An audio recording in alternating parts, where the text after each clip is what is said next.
Special thanks to our generous 2020 sponsors. Diamond Level, RealTrax, Tennessee Real Estate Education Foundation. Platinum Level, Memphis Area Association of Realtors. Gold Level, Greater Chattanooga Realtors, Middle Tennessee Association of Realtors. Transaction Desk, Tennessee Housing Development Agency. Silver Level, Greater Nashville Realtors. To learn more, please visit us online at tnrealtors.com/sponsors.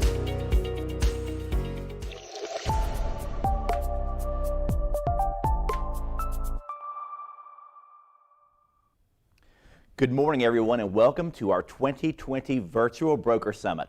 I'm Hagen Stone, your 2020 President of the Tennessee Realtors, and we are excited to have you here today and look forward to a wonderful time of learning together.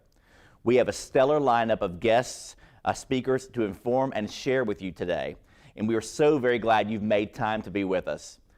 For a little housekeeping, I would recommend that for the best experience of viewing the information today, right-click on the video feed at the top of your screen and choose Pin Video. And before I get going, I want to let you know there's another very exciting event that we have planned coming soon after this one. Our 2020 Virtual Fall Convention will be happening October 12th through 14th. There's going to be Zoom access to that as well, and it's a free event for you and all of your agents. There'll be CE sessions, inspiring guest speakers, our statewide awards program, new officer installation, and more. This is a free event, although our CE classes are priced at $25 a session. This is a great value for you and your agents. Again, that's October 12th through 14th. Learn more and save your spot at tnrealtors.com/fall convention. Now let's get going with our program today. First up, we have the pleasure of welcoming Nadia Evangelou to the summit. Nadia is Senior Economist and Director of Forecasting at the National Association of Realtors. She works closely with Chief Economist Dr. Lawrence Yuen, among others, on the team at NAR. Nadia is going to share with us about housing trends and opportunities during the pandemic. Welcome, Nadia. Hi, Hagen. Thank you for having me here today. I'm so glad. It's my pleasure. So I will start sharing my screen.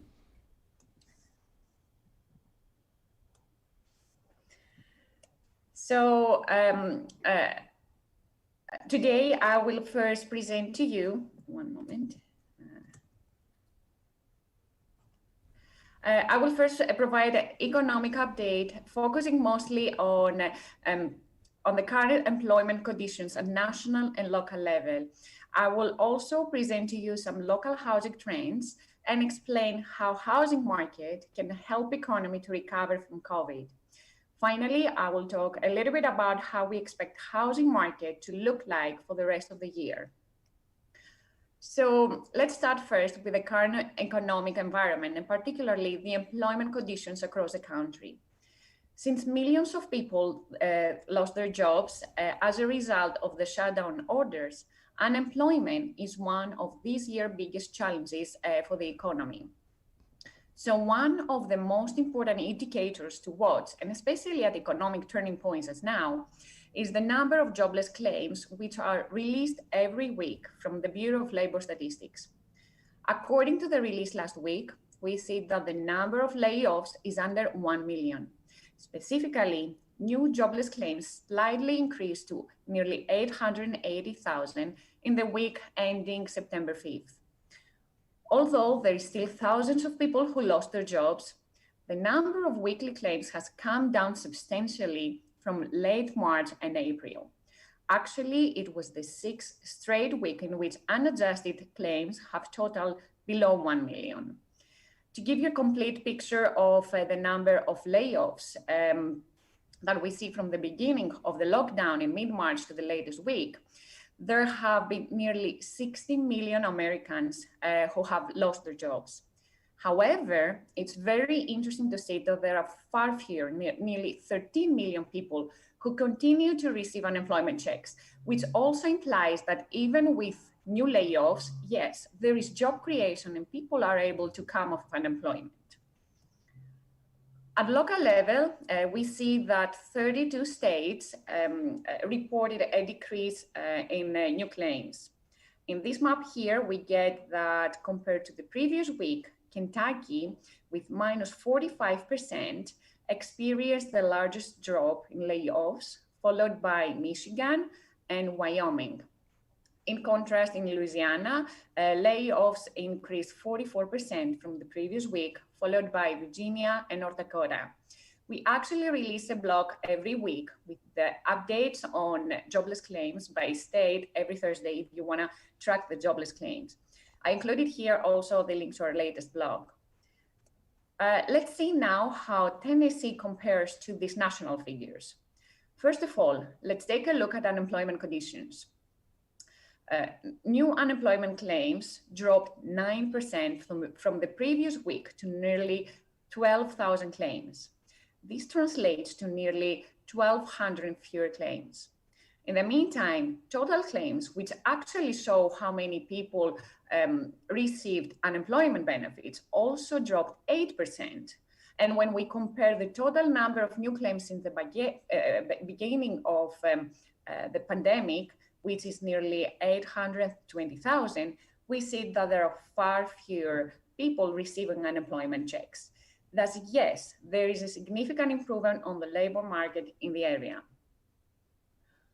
In addition, based on another important indicator, unemployment rate in both Tennessee and Nashville metro area is lower than nationwide.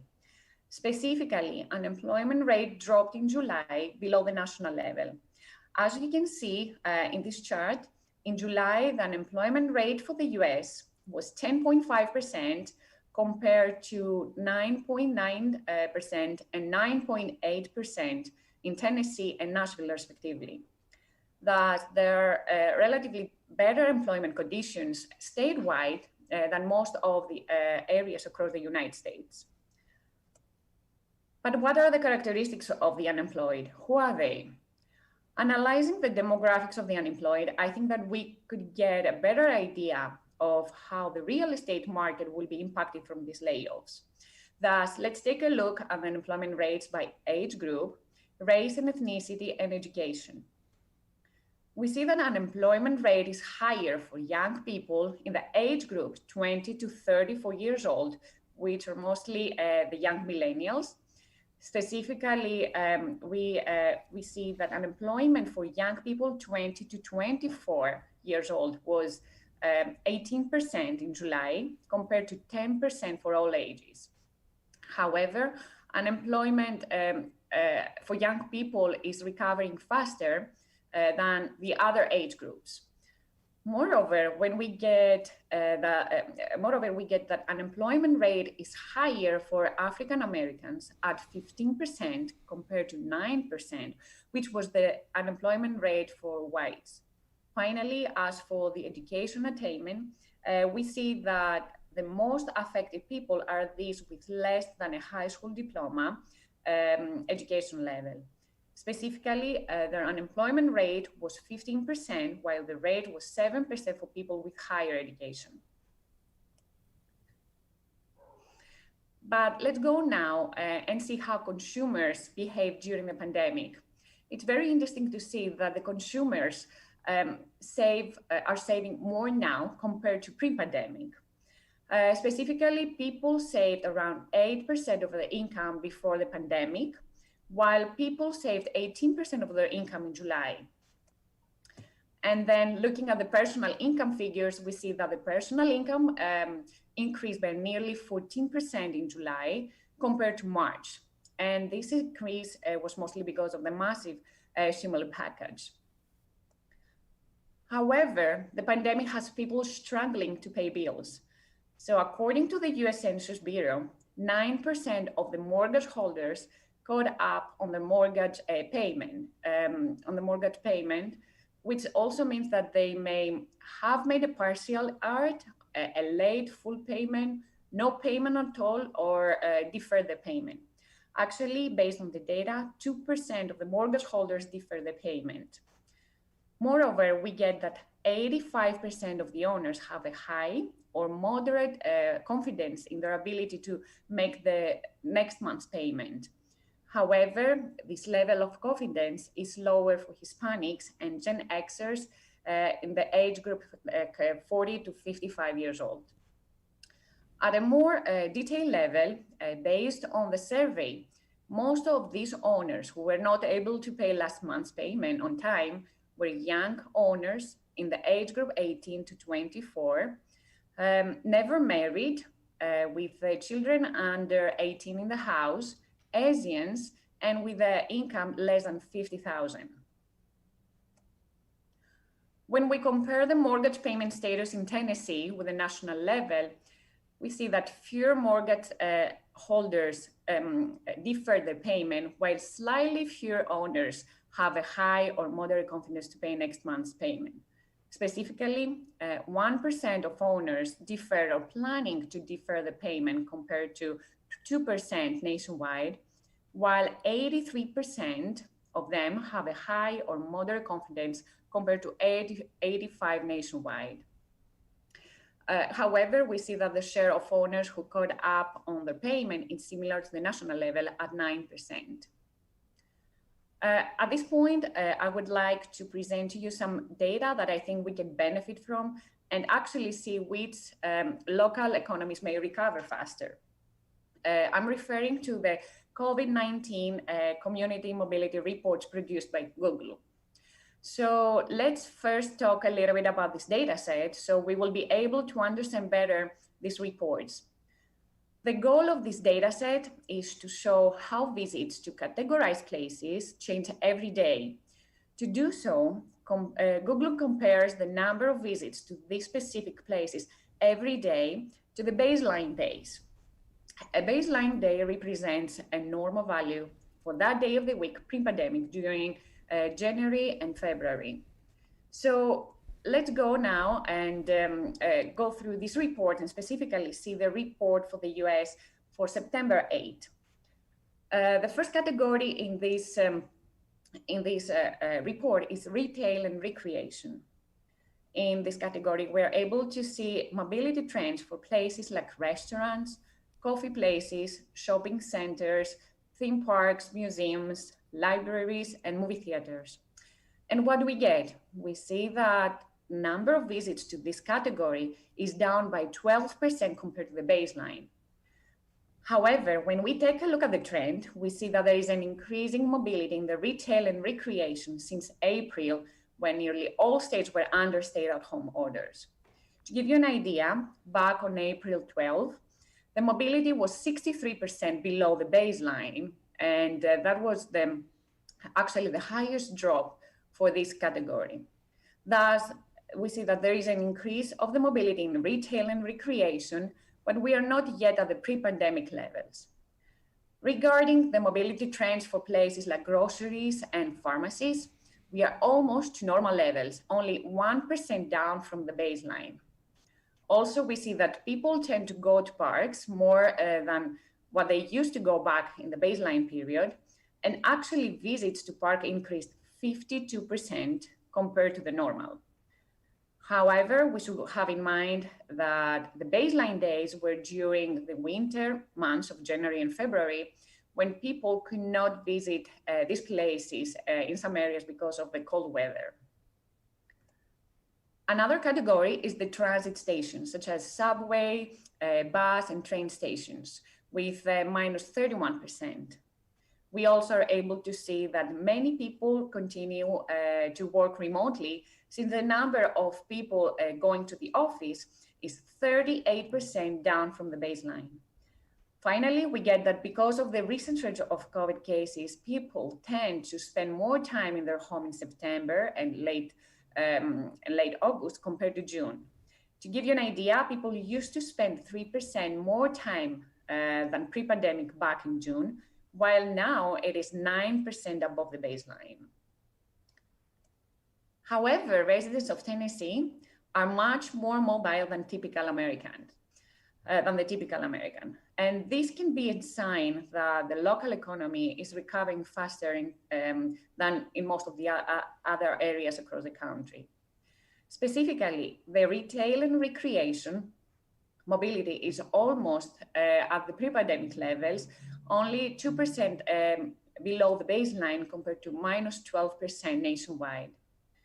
Mobility in grocery and pharmacy is 4% above the baseline, while in the US it was below the baseline, like minus 1%. This also means that residents of Tennessee visit grocery stores more often than they used to do pre-pandemic. In transit stations is 11% below the baseline compared to 31% in the US, and for workplaces is 31% down from the baseline. Regarding the time that people spend in their residencies, we get that it is 5% higher than pre-pandemic compared to 9% nationwide.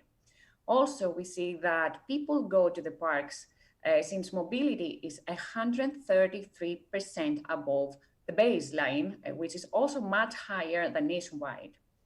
All in all, based on the data, people spend more time outdoors in Tennessee than the typical American.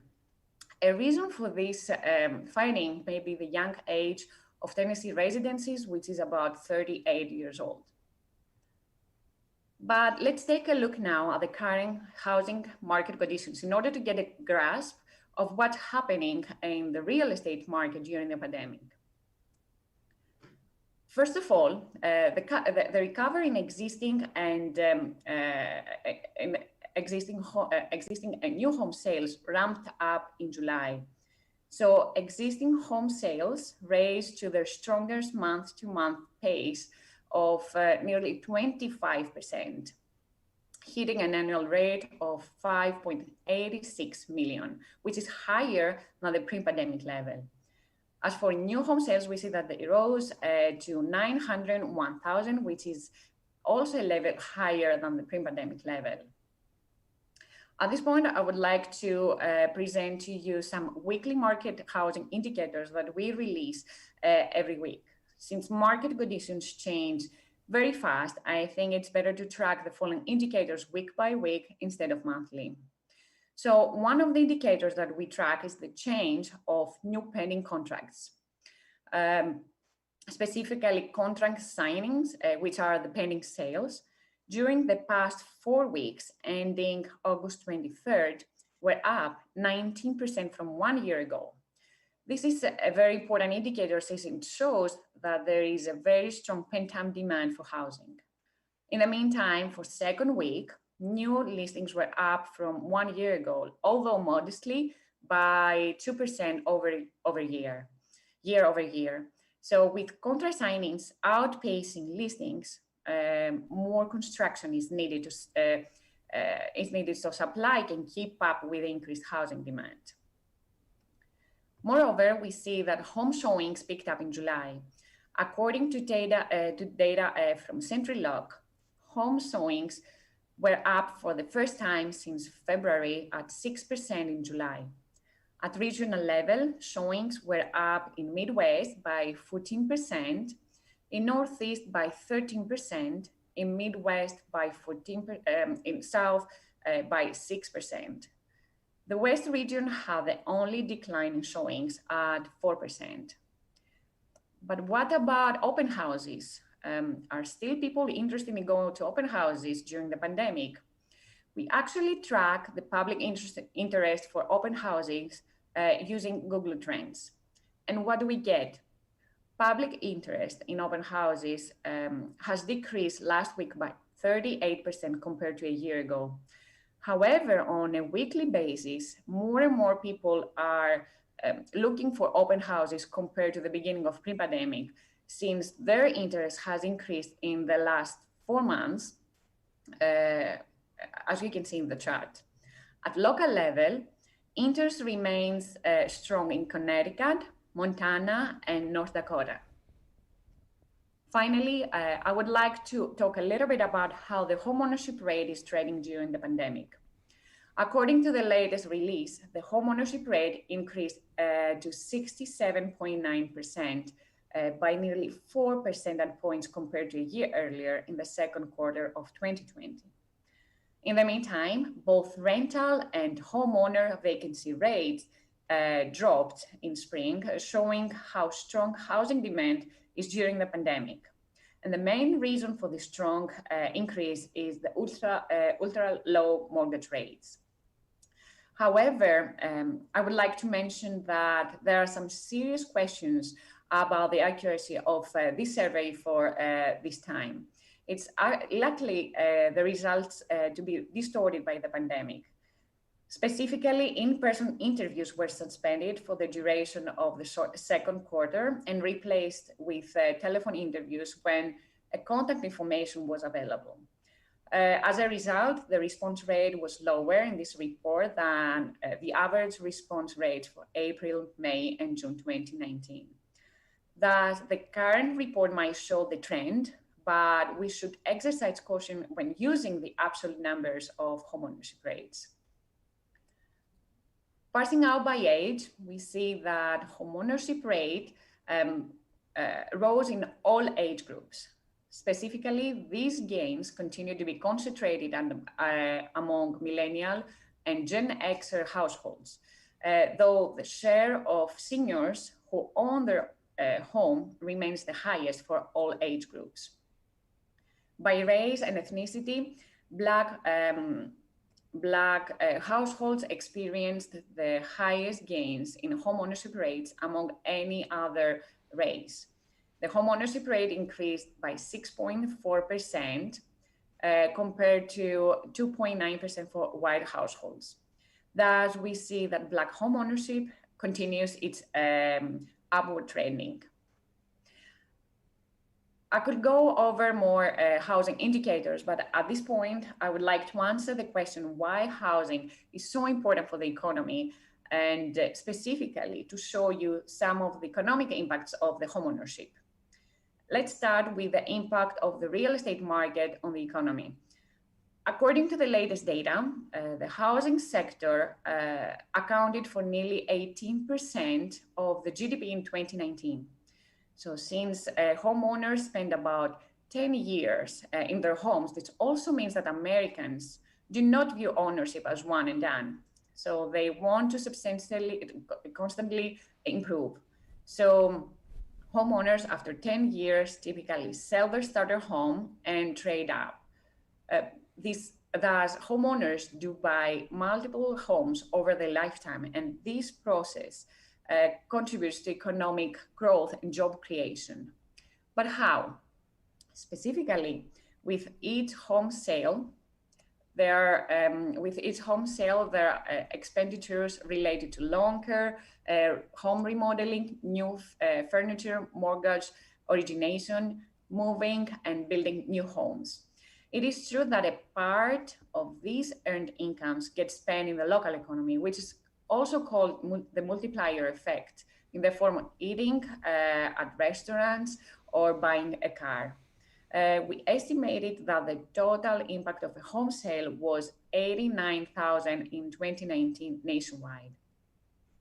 I also included here the economic impact of a home sale in Tennessee, which was nearly $70,000. Specifically, we estimated that about 50% of this impact is generated from building new homes, 27% from the real estate industries, and 16% from the multiplier effect. Now, from an individual perspective, we see that home ownership contributes to wealth accumulation for owners. According to the Federal Reserve's survey of consumer finances, a typical homeowner's net worth was $231,400, while that of the renters was $5,200 as of 2016. Given that home prices have risen by more than 16% since then, then the wealth of owning would have grown even more. That being said, the net worth of a typical homeowner is 45% the net worth of a renter. So based on the above, housing market has a strong impact on the economy, but can actually housing help the economy to recover from COVID shutdowns? And if yes, how? The answer is yes, and this is simply because of the strong negative correlation between interest rates and home buying activity. Specifically, recessions lead to a decline in interest rates that consequently lowers borrowing costs for both home buyers and builders. As a result, home buying becomes more attractive and spares home building and the many related durable consumer good industries that drive GDP growth. Let's now see what's happening in the housing market in Tennessee and Nashville metro area. Based on Realtor.com data, home prices continue to rise because of the limited inventory. Specifically, in August, the median listing price rose 12% in Tennessee and 5% in Nashville. In the meantime, active listings dropped by 43% in Tennessee and 33% in Nashville. Moreover, the median days on the market in both areas declined by 18% in Tennessee and 14% in Nashville, which is another indicator of the strong demand for housing in the area. That when we compare demand with supply, more homes available for sale are needed to keep supply can keep up with the increased housing demand statewide and in Nashville. But let's talk a little bit now about some local market trends that I think it is worth to be aware of.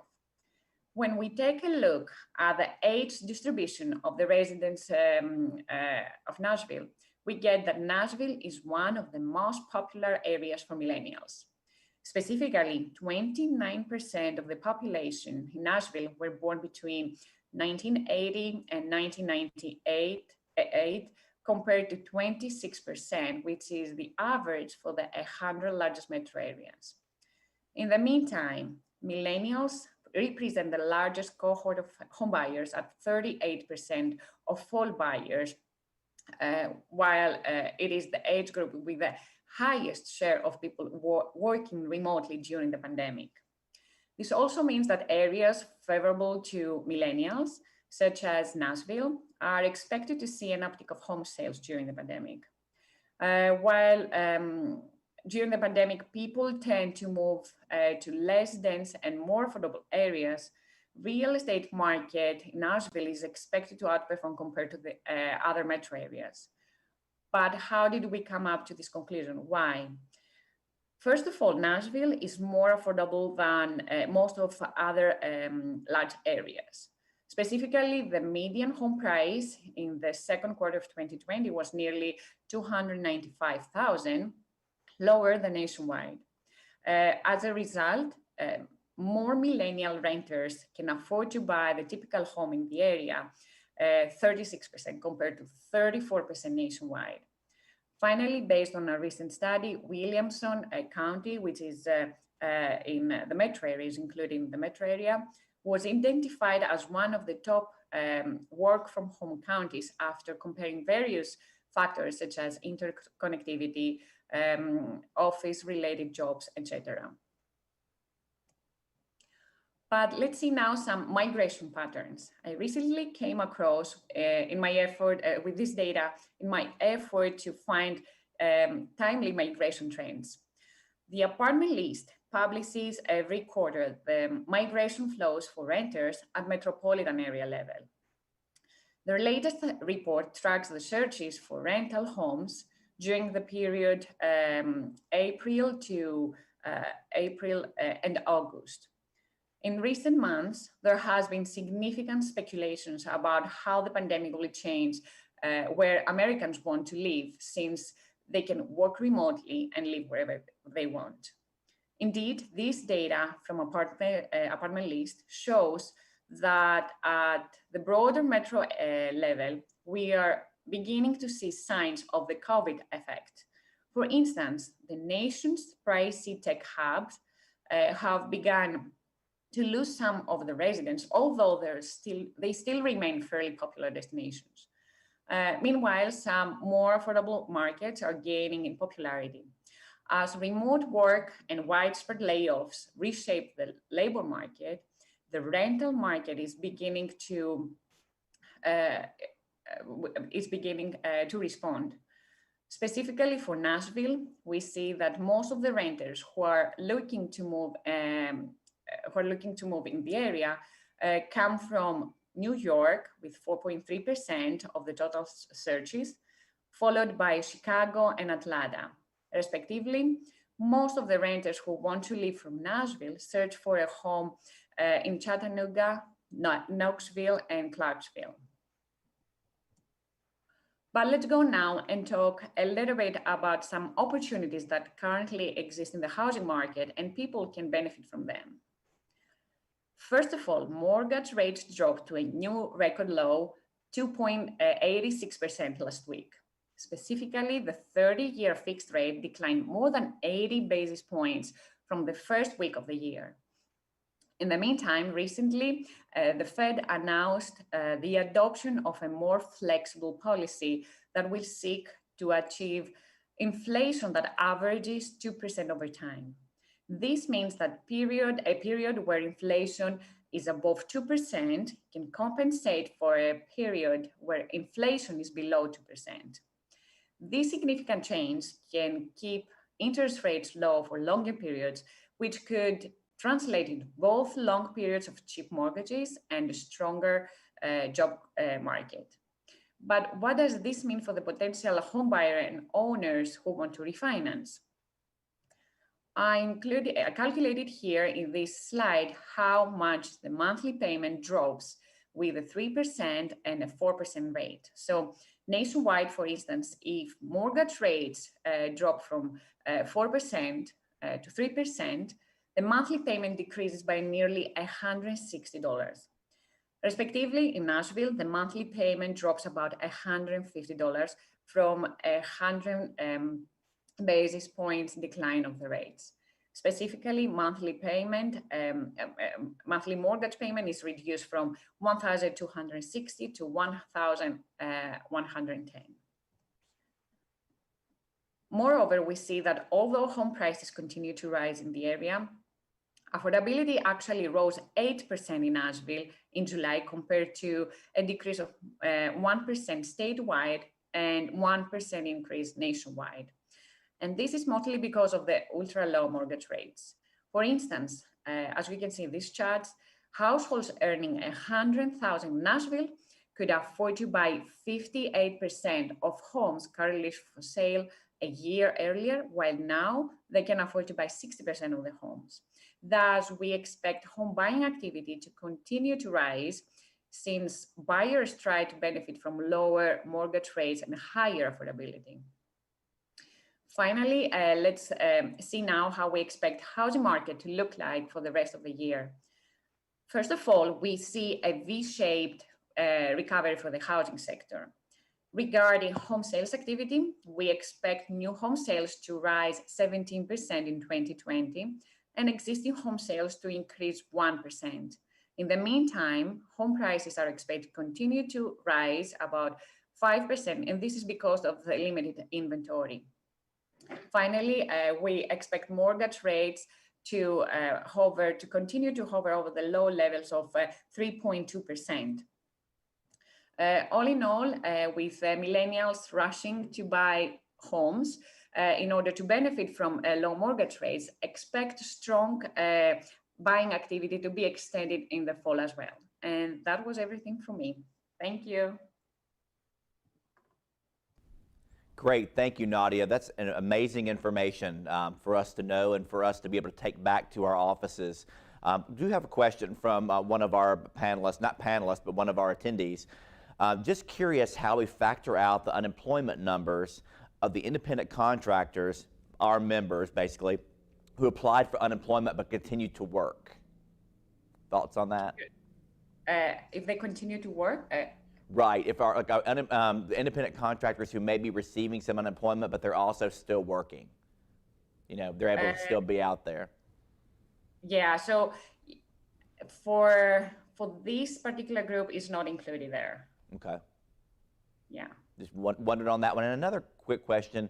about I know that it's very top of mind right now. We had an update on this earlier in the week from one of our local members in the state who's very tied in to the building industry. What about the cost of lumber right now, and what are we seeing there? I know that those numbers have skyrocketed lately. What are we seeing that when it comes to new housing starts and affordability?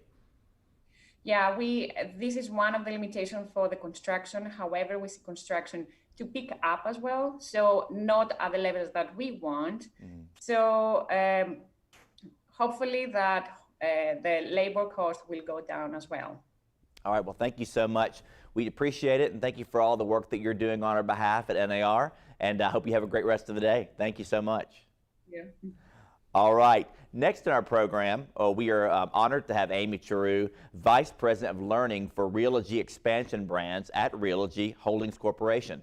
If you're not familiar with Realogy, they are a large provider of U.S. residential real estate service encompassing franchise, brokerage, title, and settlement businesses, as well as a mortgage joint venture. Amy's here to talk with us about connecting through chaos, and we'll have time for questions at the end. Amy, thank you for presenting to us.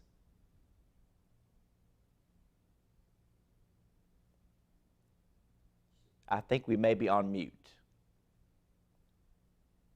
Amy, I think you're on mute. There you go. I am. I'm just going to share my presentation. Give me 1 second. I had it beautiful before, and now I will have it even beautiful again. So can you see just my slides? Hopefully you just see my slides. Yes? Slides and the sidebar of slides. So if you want to maximize out, that would take away the sidebar, but if the sidebar stays, that's okay too. No. Let me fix that for you in a second. Bear with me. I am going to just do that real quick.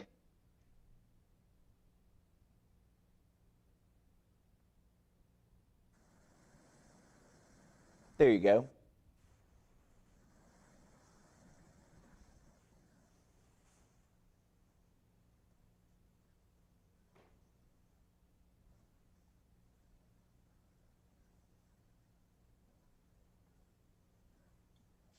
Okay, here we go. Much better.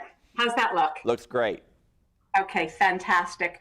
I do want to let you all know that I've invited one of my co-presenter today. Her name is Laura O'Connor. Laura can introduce herself in just a moment.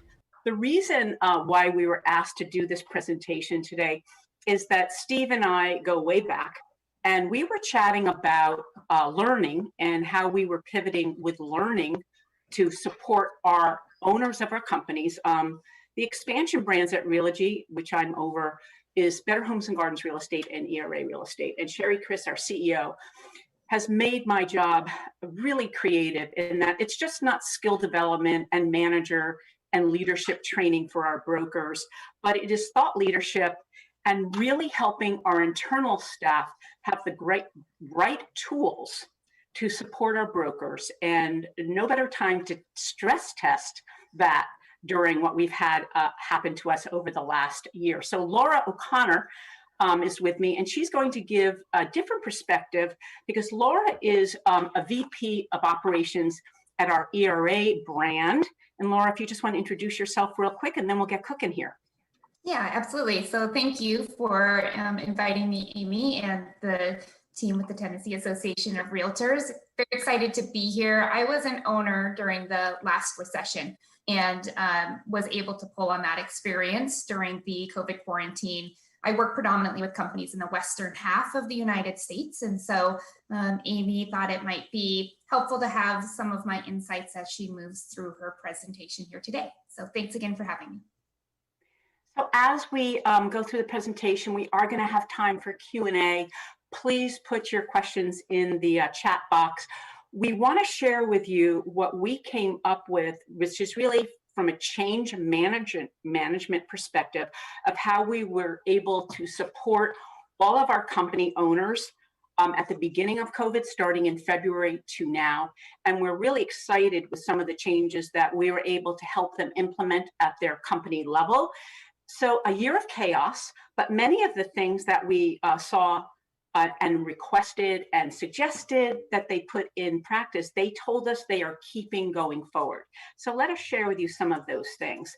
But before we go, I would be remiss to not give you a quote, because I always like to level set my presentation with something that means something. And you know what? Tale of Two Cities, Charles Dickens. It was the best of times. It was the worst of times. And you can see the quote here. I think it's so relevant for what we've been going through, right?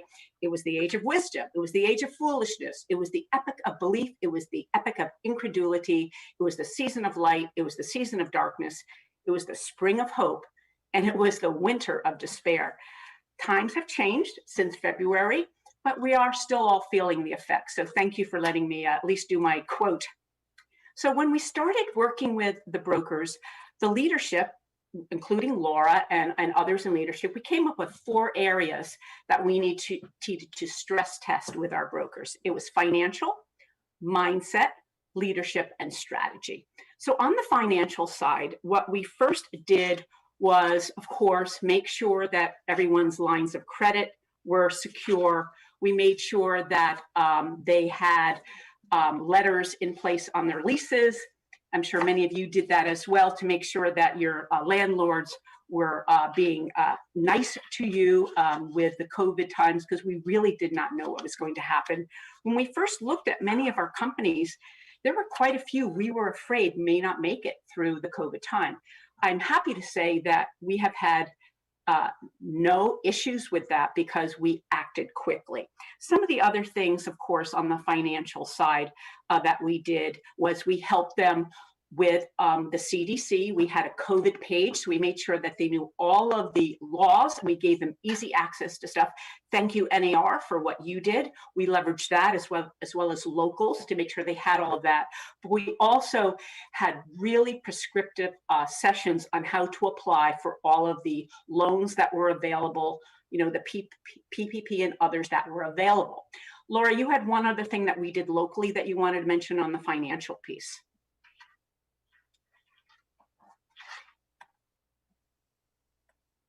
Laura, you're on mute.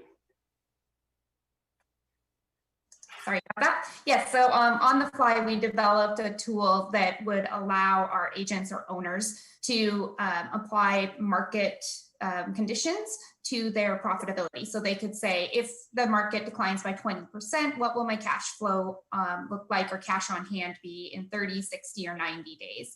And then provided them some benchmarks of where spending typically is for different categories, so that, again, we're looking at things from an opportunity perspective. As we're moving into this time of uncertainty, are there certain areas that we can take a hard look at right now and make some of those adjustments that maybe we should have made last year or sometime in the past, but it's come to a head now, and let's deal with it front and center. So having that tool so they could get a snapshot into their financial position a few years or a few months down the road, we found was really helpful for them. And Laura, that is an Excel spreadsheet, correct? It's just a enhanced spreadsheet, a stress test spreadsheet where they put their data in, and you were able to do different modeling to see how people were going to do it. So it's something that most people could do if they could figure that out, correct?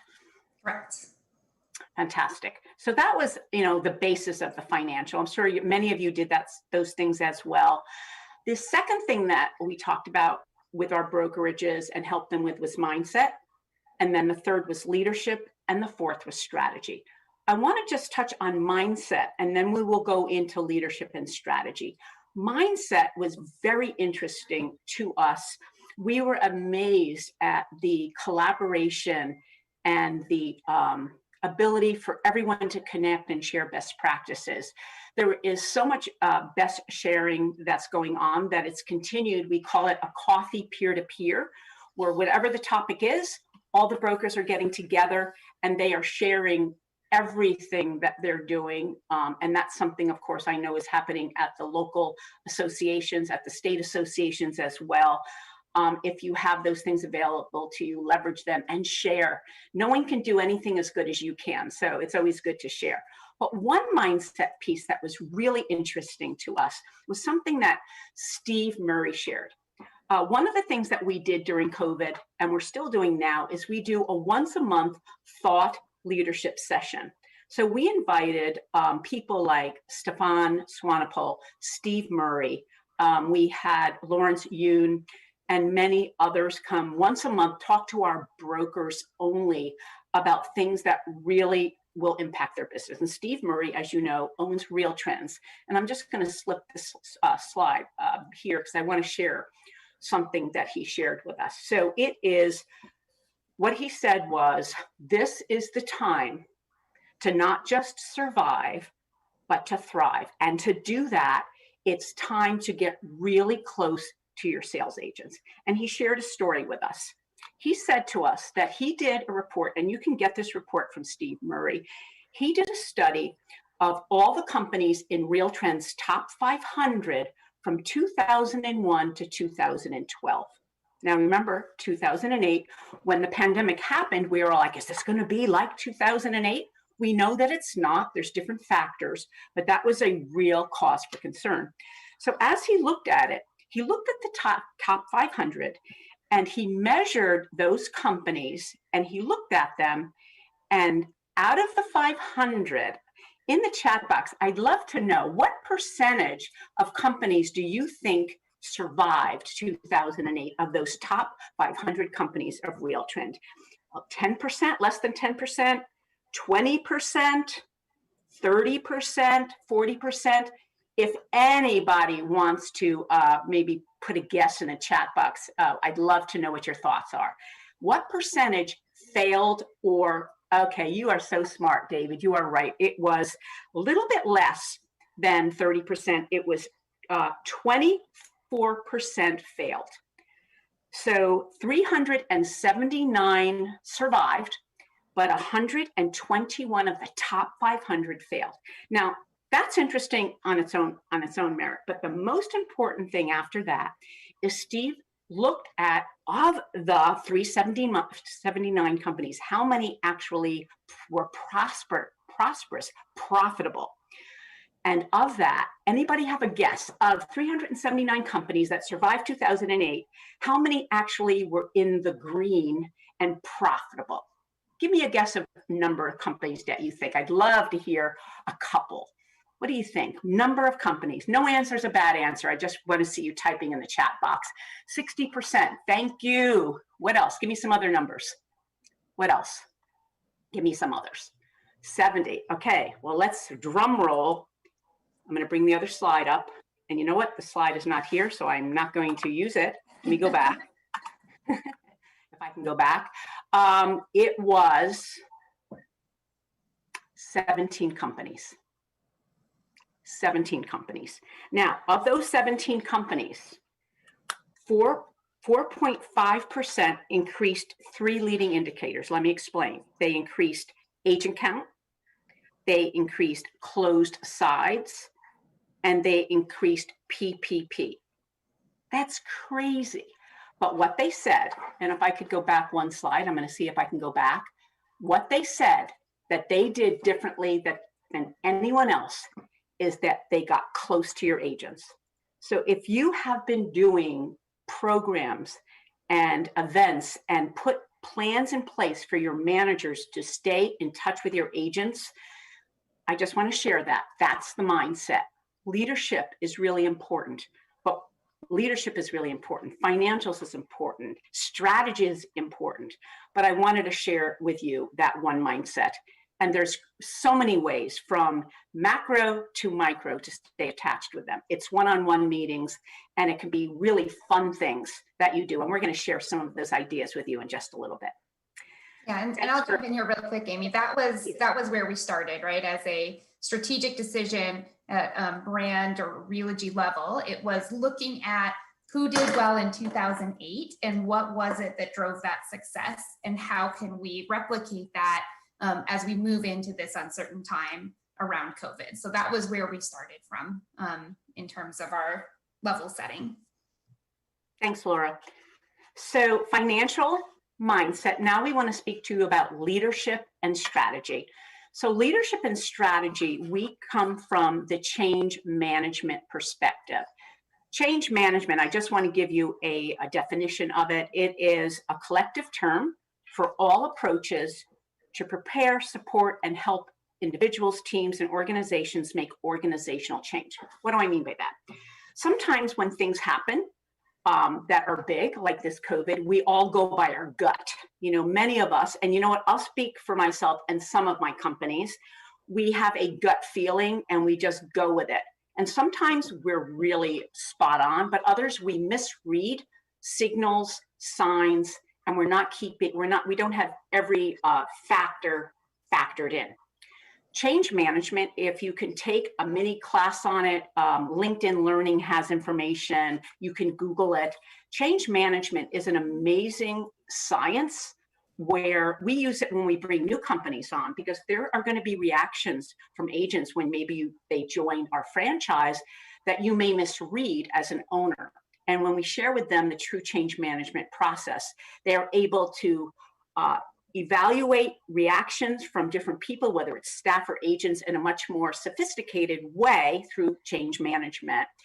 And what we did with our leadership and our strategy is that we focused on 3 pieces of the change management process. We focused on transparency, direction and redirection, and a clear future.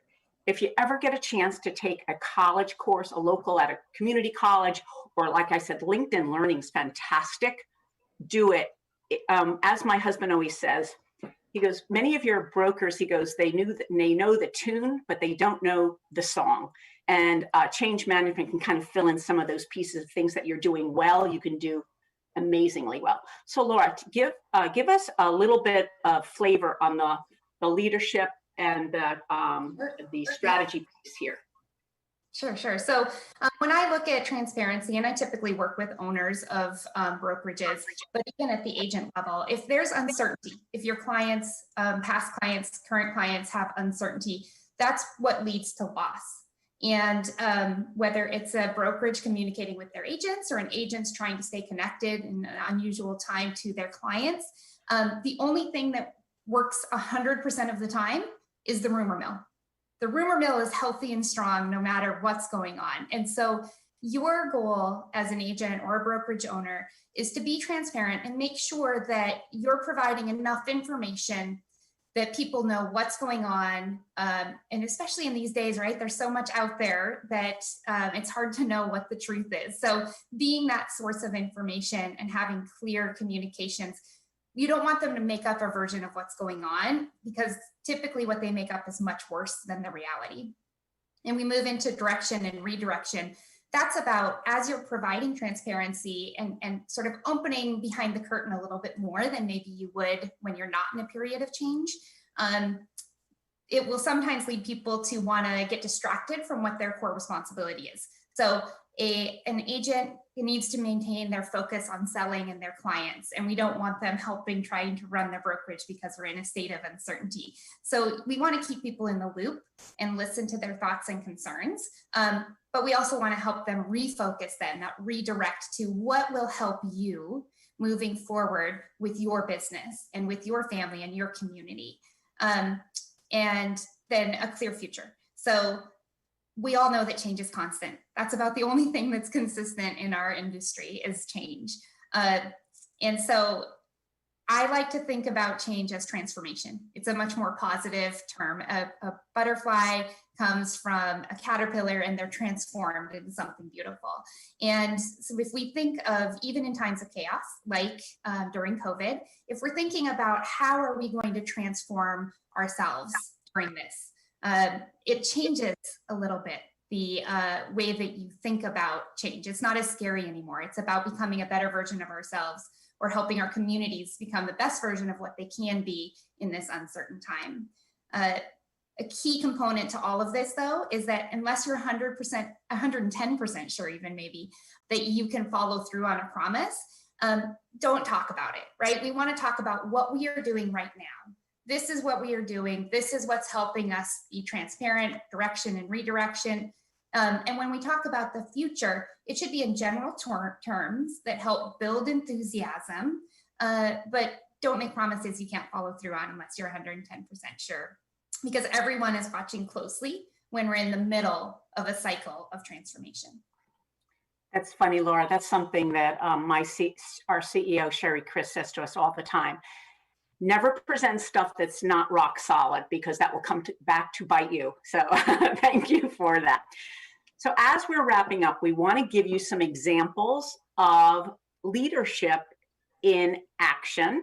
And, you know, there are so many programs out there to become a better leader. Another thing, we all have leadership skills or we wouldn't be in ownership positions at our companies, right? There are so many ways and so many programs that you can take. I like Posner and Q's. Laura likes Harvard Business Review, the Leader's Handbook. So we're only going to share this one piece, and then we're going to just wrap up with about 3 to 4 minutes of samples of how we saw our brokers execute on this in times of chaos. And we can't wait to share these samples with you. But how to develop as a leader. Number one, there's many, many qualities, but number one that we're going to focus on is building a unified vision. Successful leaders use vision to build and motivate an organization and kickstart innovation and aspirational performance. So you have broad goals and you give them a vision. And what we have found over and over is that, and I'll just tell on me and my brokers, sometimes the value prop is not clear. And we live in a values-driven economy. People are buying products because they align with the core values of a sneaker or a cup of coffee. As our buyer pool becomes younger, the millennials, and as our staff and agent force will become younger, this is critical to your business. So we want to leave you with a quick takeaway. And Laura, we're running out of time, so we're not going to be able to go as far as we can. But I think I want to go into the examples, show them the visuals of the examples, Laura. But let's quickly go through this because I'm watching our time and I want to make sure. Oh, good. We have about 14 minutes, so I think we're okay. So quickly, we're going to go through Laura put together this for us, just 5 points when you're putting together your, what we call being a purpose-driven team, a company, and things that you want to think about. Take a picture of this slide. You're going to get the slides. And with your leadership team, make sure you're all aligned. So we'll give you quick examples on these. So what's unique about your business, right? Maybe your business, it is your technology. So Laura, give an example of how they could leverage that, the unique business piece. Real quick. Absolutely. So certainly we went into COVID, and I mentioned I work predominantly with West companies in the West, but the West Coast, some of the markets in California, I heard a prior speaker talking about some of the differences in unemployment and other factors. Well, they shut down some of them for a month completely. They transact business. But they were able to keep conversations going. They were able to keep deals alive because they were really technologically savvy. It was really, again, an opportunity for a company to say, you know what, we're a solid real estate company, but we're an excellent technology real estate company. And all of a sudden we have something that is really valuable because of the change in our market that's happened. And so they were able to apply that to be one of the first companies to handle completely virtual showings and closings within their market. Fantastic. What's special about your services? You know, it could be that you are got a very unique culture at your company. So it could be that your services are you pay for leads. Maybe you have a certain compensation model. We're not going to go deep into that, but that needs to be articulated, and it has to relate, of course, to those that you're going to want to recruit to your company. Number 3, what's your company culture like? Some of the things that we saw with that were the amazing outpouring in the communities for our brokerage. So they're very philanthropic, doing community fundraisers, bringing food to the first, the first line people out there, bringing, opening up a tab for $500 for hospital staff so that they could go get food. So that was really important. And Laura, I want to go on to connecting with my stand-up meetings. Anything else you want to add on those two? And I want to show them visuals of some of the things that we got from our brokers. Absolutely. I think you've got some really good examples coming up of how the agents connected outside of work in a fun and socially distanced and Zoom sort of way. But I will add in, related to company culture and how you want to be regarded by your customers and your community. We did see a major shift. It said, if we cannot close deals right now, our title offices and escrow are closed, and we're not just going to sit here and not do anything. So they rolled up their sleeves, they got out, they got involved in the community. And at a brokerage level, they started having, even if it was a 10-minute every morning touch base with all their agents via Zoom. Let's all get together. How's everybody doing? How are your families? Are your clients or your friends, your family, your community okay? It was so meaningful just to have those regular talks and know that there were people out there that were being positive and being supportive and working together towards finding solutions instead of being lost in a state of concern. Even though it's legitimate and uncertainty to have concern, it's much better if you can have a team of people and focused on moving forward and what you can do versus what you can't. Thanks, Laura. And connecting outside of work, we'll share some examples, but I will share some brokerages did stand-up meetings with staff and with agents a couple of times a week, 15 minutes, no cameras on, what's going on, what problems.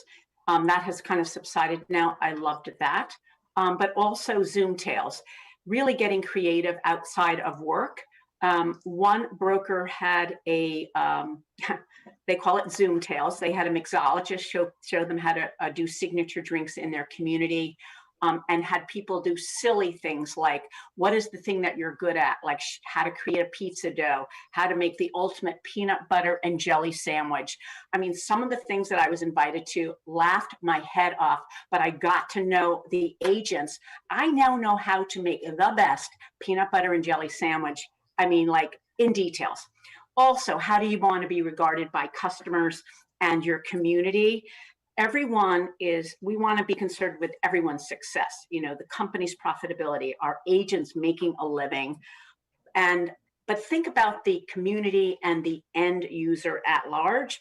That's going to take you out of the panic state, and it'll make you get more creative ideas to make sure that you are in the right place for the consumer. And I did some social media searching on Tennessee brokers, and I will say I'm humbled and impressed by some of the great social posts that I saw out there.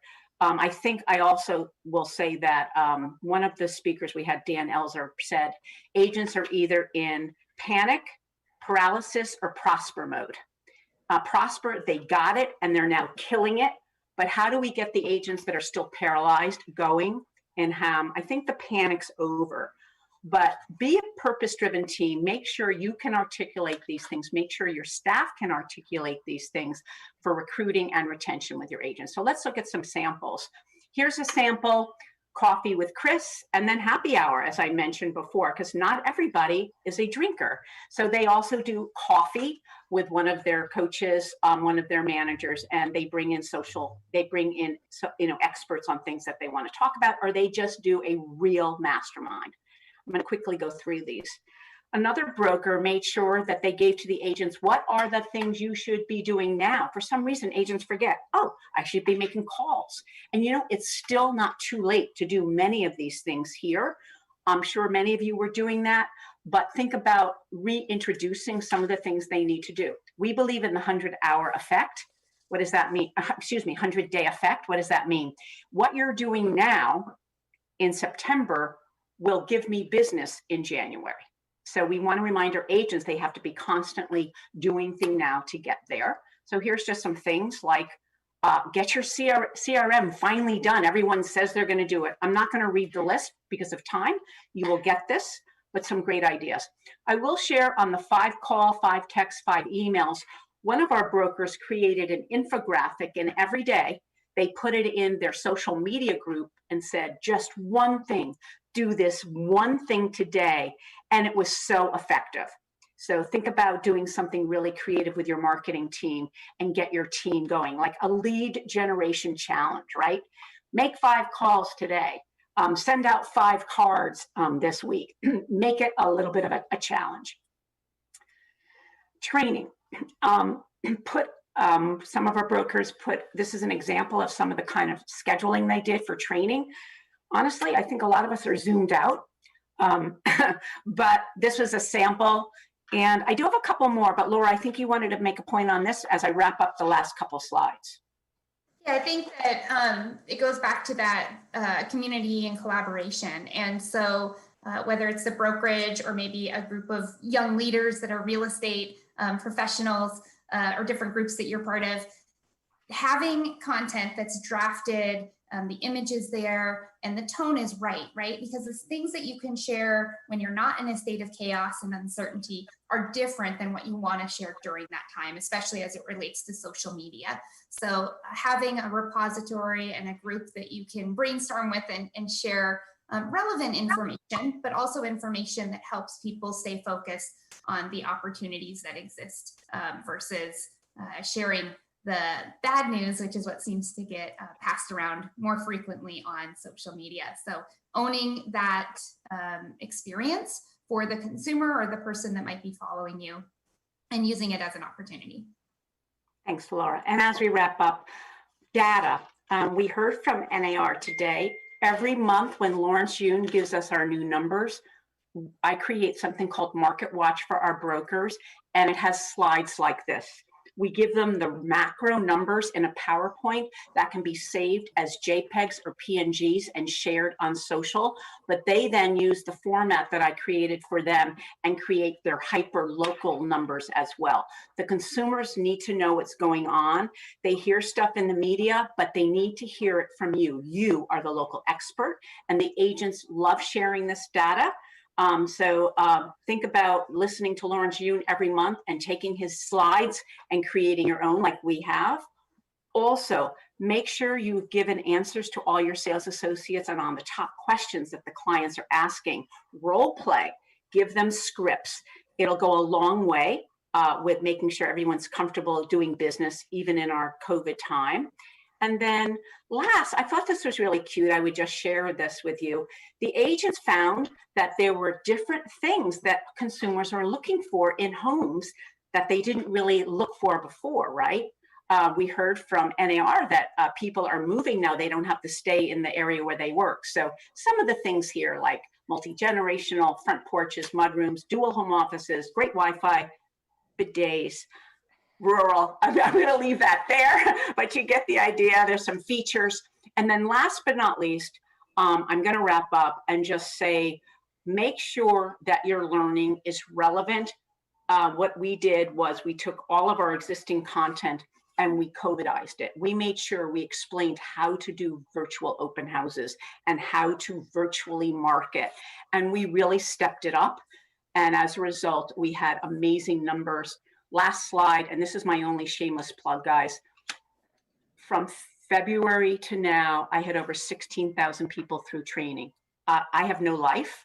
It has been insane, but I think now we're zoomed out and that's going to change. But the idea is we stepped up. I know a lot of you all stepped up, and I'm really happy that I was able to share some of the stuff that we were able to do, and we will send you the slides. I am done. And I wanted to see if there was any questions. I will say that in the chat, they posted, there's an RPAC mixology event for the Tennessee Virtual Fall Convention, October 12th through the 14th. So I'm going to attend. I know, I was like, absolutely, come and join us. We have really enjoyed this presentation. I was thinking about when you were just in the last 10 to 15 minutes, I was in a training about a year ago where the trainer said that every day we get up in this profession, we either choose to be an on-purpose realtor or a by-accident realtor. And I think that it's critical during this time for us to realize how we become that on-purpose realtor and how we train our agents to become that on-purpose realtor so they have an actual plan. So this is great information, I think, for all of our brokers. And the other thing I would say, too, is that bidet question, that is very interesting. But I think it comes back to the weeks we couldn't find toilet paper. So bidets must have become just the thing. I don't know. But lots of great information. We had one question in the chat box, and it was answered there. Are there any other questions you'd like to put in the chat box for us to be able to ask? And I'm so sorry, my camera blocked out. Good old technology. So that's why, Laura, you get the main screen. You know that it will happen. If it can happen, it will happen when it comes. okay. There was only one. I said panic, prosper, and paralyzed. Panic, paralyzed, and prosper. So that was the only other question in there. Great. So much. Thank you so much. This has been awesome. Thank you both for being here, for the work you're doing. I think it's critical for our brokers to be able to see how we should be training through all of this. All these presentations today are different than they would have been a year ago because of the situation we find ourselves in. And I think that we've all had to learn to pivot and pivot well into the market that we're now experiencing. So we have one question that's popped up here. What are you seeing brokers and agents wanting from their associations? We are struggling with programs. Any thoughts there? Yes, I will start, and Laura, if you have any input, and I'm blacked out for some reason, but the show must go on. I'm going to say that one thing that I've seen is that, and I'm going to say this with all the respect and love in my heart, the people who are in leadership at the organizations are involved, and they already are doing things right. So I think you need to pull people who maybe are not as involved in your association as the people that are in leadership. Many times leadership are the ones that they pull, and then the association automatically assumes that they've gotten everybody's needs covered. Try to find out how to go after people who maybe are not as involved in your association, and I would quartile it. Do enterprise level companies where leadership may not be as involved as the local managers. And I usually do it and then you have your companies where there's all the way down to brokers who are still working, they're working agents and brokers. Kind of quartile your companies and do some quick steering committee calls or quick polls where you can give them something to take time. I think then you'll really see what the need is in your association. And don't compete. If you have very large franchises, look, we have a lot of big franchises out there. We have EXP, we have Keller, we have Realogy, and I'm not mentioning everyone, so if I don't mention you, please don't get offended. But maybe do your work and see what are they doing, and then make sure that you leverage around there. So offering NAR certifications with really strong presenters, absolutely. But for your smaller companies, onboarding training, new agent training, getting people up to be profitable right away is another one we've seen really popular, because most small companies don't have the bandwidth to be able to educate new agents to get them up and running. But again, I would do the polling to see what else is important in your organization. Laura, anything else you want to add to that as I sit here with no camera? No, I would agree that, and it's such a shame, Amy, you look gorgeous this morning. I looked great today. I would say that polling is a great place to start. Reach out to the people that will be your audience and say, what are you interested in? And as an association, you have the ability to tap into outside resources, talk to other associations in other states and pull in talent that is outside that your local broker community probably isn't going to be able to reach. You have a wider reach than they do typically. Those are all great ideas. I really feel like with real estate in general, it's all local. So your local issues there, maybe another way to pull in programming. And also, like they had mentioned, using all your resources from the state and from the National Association of Realtors to make that happen. People are very interested in what's going to come in the future now more than they ever have been. So think future, think where we're headed, and that's good programming advice. Thank you, ladies, for sharing with us today. We really appreciate you being here. And we're going to move on forward with a brief update from my fellow Executive Committee member and 2019 President of Tennessee Realtors, Kathy Tucker. Kathy is a long-tenured and very successful broker with Cry-Like Realtors in Chattanooga, and she's got a very important message to share with you today. Kathy, take it away. Thank you, Hagan. Appreciate it. I'm going to talk to you today about brokers have unique influence. Our agents look to us for leadership and guidance. Fellow brokers draw inspiration from our example. Our neighborhoods view us as important community members. Industry leaders value the broker voice in key issues. Elected officials listen to us when brokers speak. NAR Broker Involvement Opportunity. The NAR Broker Involvement Program is designed for broker owners and their managers to bring decision-making authority, leadership, and your agents' voices to Congress. Brokers may enroll in the program at no charge by completing a simple form on NAR's website. The form is located at realtorparty.realtors brokers join. Brokers and the political process. Have you noticed we're in the election year? Anybody notice that? Voting is a right, a responsibility, and the best way to make your voices heard. Be sure you are registered to vote. Plan to vote early on Election Day, Tuesday, November the 3rd. Encourage your fellow brokers and agents to vote. Brokers and involvement. There are many ways to get involved. Volunteer at your local realtor association. Apply for committee roles, state, local, and national. Attend events, the Fall Conference, 10X, and NAR meetings. Join us for statewide and national Day on the Hill. Encourage your fellow brokers, agents to do the same. Brokers in RPAC. By investing in RPAC, we will set a standard for our agents and fellow brokers. Encouraging others to invest in RPAC makes a difference. The more we invest in RPAC, the stronger our voice becomes in the Hall of Power, locally, statewide, and nationally. Setting a strong example and championing RPAC in your firm will yield direct benefits to our businesses, industry, and our clients. Thank you, Hagen. Take it away. All right. Thank you, Kathy. It is very important, you all as brokers, to be a part of that broker involvement program. Again, it's free. It's something that I think will benefit all of us if we have you on board. That way, when there are critical messages from NAR, those messages coming from you and will most likely be read by your agents. So please do be involved in that. Critical for us to have you part of that program. Thanks, Kathy. We're going to have a little sponsor break quickly, and we'll come back to you in just 1 minute. Special thanks to our generous 2020 sponsors. Diamond Level, RealTracks, Tennessee Real Estate Education Foundation. Platinum Level, Memphis Area Association of Realtors. Gold Level, Greater Chattanooga Realtors. Middle Tennessee Association of Realtors. Transaction Desk, Tennessee Housing Development Agency. Silver Level, Greater Nashville Realtors. To learn more, please visit us online at tnrealtors.com/sponsors.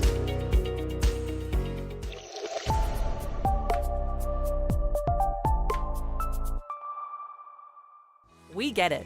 Your time is valuable. That's why RealTracks works around the clock to ensure that you have uninterrupted access to a sleek and robust MLS system containing the most accurate and up-to-date market data available. We are committed to providing you with the support, training, and tools necessary to make the most of every opportunity. So go ahead, grab a drink, stretch your legs, even take care of a different kind of business. But know that your real estate business is backed by a team of training and support experts who bring the power of reliable real estate directly to you. That's the RealTracks difference. Visit realtracks.com to learn more. RealTracks. Search, list, buy confidently.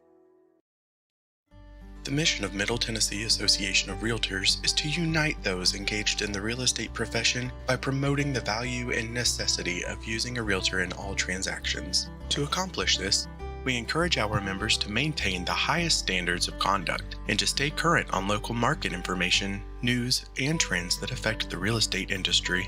The Middle Tennessee Association of Realtors, located in Murfreesboro, Tennessee, has served realtors for nearly 6 decades now, with over 2,000 members across 9 counties. Along with our realtor members, business partners, and committees, our staff and board of directors strive to provide for the community through various services and charity events, and provide the best resources for buying and selling homes in Middle Tennessee. MTAR, Many Faces, One Home. Ready to welcome one of our great visionary leaders from the National Association of Realtors. Our industry is large, as you all know. It's a small world, though. So events, trends, and happenings from the national level that affect brokers across the country always come back to agents here in Tennessee. It's my pleasure to welcome my friend, Charlie Oppler, 2020 President-elect of the National Association of Realtors. Charlie is from Franklin Lakes, New Jersey, and he has been a realtor since 1981. He's the COO of Prominent Properties, Sotheby's International Realty, with 12 offices in northern and central New Jersey. He holds the NAR At Home with Diversity certification from NAR and many others. He's also an RPAC Hall of Fame member and President's Circle member and a good friend of all Tennessee Realtors. Charlie, thanks so much for joining us today. Thanks, Hagen. It's great to be here. I guess I have to update my bio. I was dumb enough to open 3 more offices, so we now have 15 offices, including moving 2 locations during the pandemic. So as Amy talked about opportunities and she talked about real life practitioners, the leadership team, just like in Tennessee, are practitioners at the national level as well. First of all, I want to congratulate you as president of the Tennessee Realtors, President-elect Alex Bynum, First Vice President Travis Close, Treasurer Regina Hubbard, immediate past President Kathy Tucker, and your esteemed CEO Angela Shields. So thank you all for having me today.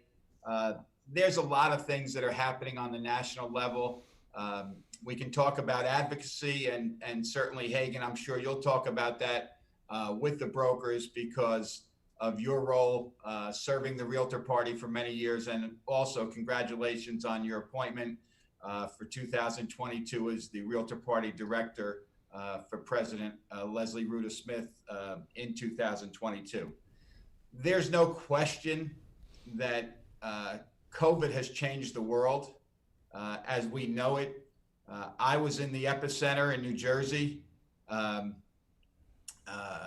March, I think it was the 13th, everything shut down, quarantine began. And as Amy talked about earlier and Laura, you learned to pivot and you learned how you would address your agents and how you would deal with things on a daily basis. And I think we all look at this business as opportunity. What do you do in terms of a crisis? How do you handle things? I know the audience is a lot of brokers and managers. So for me, it's easy to talk about a lot of things that we've done on a national level, and I'll certainly touch on them. But I can also give you some experience as a practitioner because I think that's one of the reasons I wanted to be part of the leadership team is because I go through the same things every day. As I said a couple weeks ago at the summit, I'm not one who believes in titles. When you take a position, and many of you are association leaders in your associations, as well as brokers in the community, think about you're part of a team. So I just read off 4 or 5 names: past president, treasurer, first vice president, president-elect, president. You're on a team for 4 or 5 years. All that changes is your title, but you still have that responsibility and obligation to one another. And everything we do and the success we all have, to me, is based on trust. I have to trust the people that I'm in the room with on a daily basis to have our members' best interests at heart. And I truly believe that our team this year, with President Vince Malta, Leslie, Kenny Parcell coming on, Mabel Guzman, Christine Hansen, and Pete Koff as the Realtor Party Director, have really been focused on what we can do for our members. One of the things, obviously, that we do all the time is we advocate. Think about during COVID and the first funding, the CARES Act, that we as independent contractors, because of our efforts, both locally and nationally, were able to be considered for unemployment benefits, even though we're independent contractors. That really set a standard that we've not been part of before. We've scored many, many wins with Congress during this pandemic period, and we're going to continue to fight on that level. We've worked with the administration, and I had a call yesterday on the rental assistance program and the moratorium on evictions, but we also pleaded the case yesterday, and Bob Turner was part of that panel, to make sure that there's rental assistance to property owners. Because if the tenants aren't paying, I think the bank still wants their mortgage payment. They still want you to maintain the property, the everyday maintenance that has to go on, the taxes that have to be paid. That all continues. But the moratorium for tenants doesn't. So we had to make sure that that was something that we worked with. We also are working with lenders to make sure if they've given you forbearance on the mortgage, and again, that's not relieving you of the obligation, but it's kicking the can down the road, if you will, that your credit does not get dinged, because having good credit is what allows you to borrow money at attractive rates. So we fought for that. We urge Congress to take quick action on the PPP and the EIDL programs. The EIDL is the emergency advance money for small businesses. And again, we were very successful under the leadership of Shannon McGann, who was just promoted to our Chief Advocacy Officer, but also with the efforts of Bill Malkasian and Joe Ventrone, both at the NAR staff. We're also now fighting for the American Dream down payment assistance program, kind of like the 529. It's just another way for us to be pushing for down payment assistance so more people have the opportunity to own a home. We also know right now that Congress is in limbo. We're 50 days from an election. We know what's happening on that level, and it's certainly not pretty rhetoric, if you will. We know everything is partisan, and yet we know that we're interested in the housing. We're interested in the legislation that may come through, what the plans are by both administrations from a tax standpoint, how it affects residential real estate, but also commercial real estate. So that's something that we have to be very diligent to make sure that our agenda stays at the forefront. Remote notarization across the country, like you have it in Tennessee, doesn't exist everywhere. When the pandemic hit, there were many states that real estate services were not deemed essential. Fortunately for me in New Jersey, it was, but the neighboring states in my region, in Pennsylvania and New York, it was not. You actually could be fined if you were out trying to transact real estate, yet New Jersey, it never technically shut down.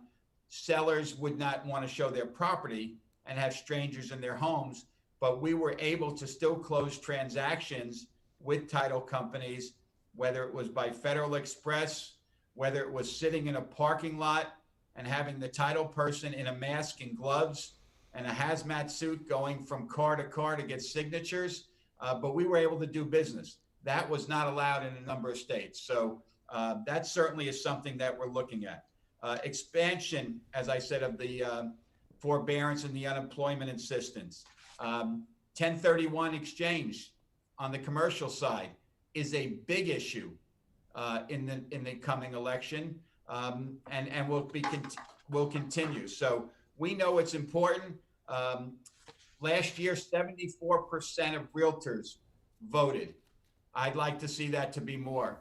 Again, as the Realtor Party chair coming in, Act, Vote, and Invest will probably be something that you hear in Tennessee, if you've not heard it already, more than ever before, because that's Hagan's mantra, but it's also just us to police each other on that level. Fair housing.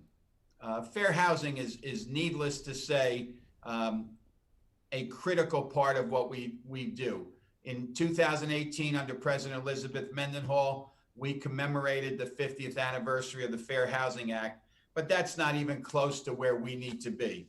Earlier this year, NAR adopted an action plan called ACT, Accountability, Culture Change, and Training. And those are three things that we need to continue to work on and to develop a self-testing program, if you will, on discrimination to really assess whether employees or independent contractors or anybody associated with your organization is still discriminating. Racism still exists. Discrimination still exists. We have to address that as practitioners, and it's on all of us to do that, to make sure that everybody that wants to either rent or purchase a home has a fair opportunity to do that. We've also created a 3-hour implicit bias video that you can go and look and make sure that you understand, like everybody in every company and everybody in this real estate business understands.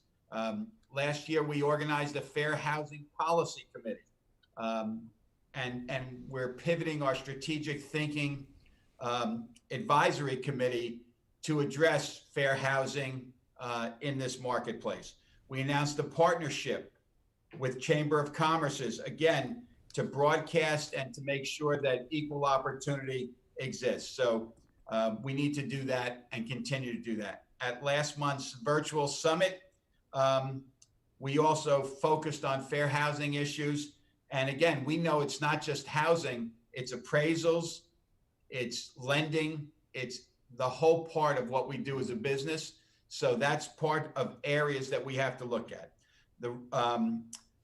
We sent a letter to HUD to make sure that they reverse their course of action to weaken the Fair Housing Act and how it impacts our business. So we just need to be proactive in each of our markets, and as practitioners, as you in Tennessee and across the country need to do that.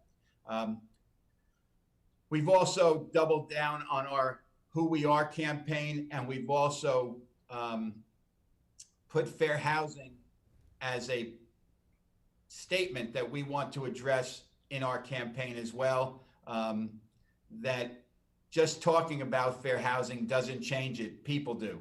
And that's going to continue to be something that we do. We know our policies in the past contributed to the problems that we have today, and we want to make sure that that's something that we address going forward. Also, we're offering grants through our community rebuilding program of up to $3,000. We offer the opportunity for Bill Dedman to speak to your association. Bill is the Pulitzer Prize reporter that did the expose, if you will, in Long Island, Newsday expose that showed 65 out of 67 practitioners discriminated in their practices. So that's, again, something that we've got to do and look at on a much higher level. And then the only other thing I want to touch on, and certainly real important, and Amy touched on it during her presentation a little bit, NAR has been very proactive with the Right Tools Right Now program. We've had over $20 million of educational program designations, products, and everything that NAR offers is either free or at cost to the members. And we've had over, again, $20 million in those programs. And we've had over 100,000 practitioners, members, take part in that program. So if you haven't done that at this point, I would urge you to do that. I'd also urge you to go for your C2EX endorsement. Many of us are still quarantined, if you will, and it's a great way to promote things in your state as well on a national level. And then I guess the only other thing that I would say to you as the incoming president in 2021 is this is normal. The terms new normal, the now normal, whatever it is, this is our normal way of doing business. I read something recently that if there was a vaccine available before the end of the year, 60% of the American people wouldn't take the vaccine because they don't think it's been sufficiently vetted in the FDA or whatever might be that source. So I think what we're dealing with now, and we certainly are able to do business. We've had record-breaking months in July and August of new business. Everybody talks about a housing shortage, which there certainly is in terms of available inventory because you have 5, 6, 10 buyers for every property. But I would also tell you that many of those statistics are taken at the end of the month. Shelf life of a home right now can be 3 hours, 3 days. It comes on Friday and it's off on Monday. It's never quote unquote counted. Keep in mind, you can't make more sales if the product is not there. So when you're talking to your sellers, make sure they understand the expectations. You put a property on the market, I don't think they have any idea what they're in store for sometimes. And that's our job to make sure that they do. So to all of you in Tennessee, thank you for your leadership. It's been a very difficult year for a lot of us, but I think we've been resilient in our approach.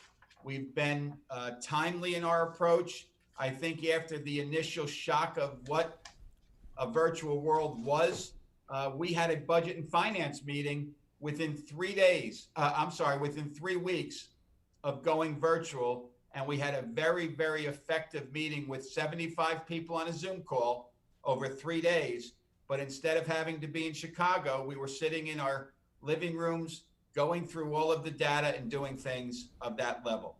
I would tell you that the leadership team at NAR is working every day, looking out for your interests. Our staff is really stepped up their game. I can text somebody at 7 in the morning or 10 at night and generally get an answer so I can get back to a member. I know Jeff is coming up shortly to talk to you about Second Century initiatives. I could tell you that their days are 12 and 15 hours half the time because there are so many things out there that they're considering, and everything they look at in investing is really to better the membership's ability to do business as well. And my hat's off to Mark and his team, of which Jeff is an integral part of that. So thank you, Jeff, and look forward to your presentation.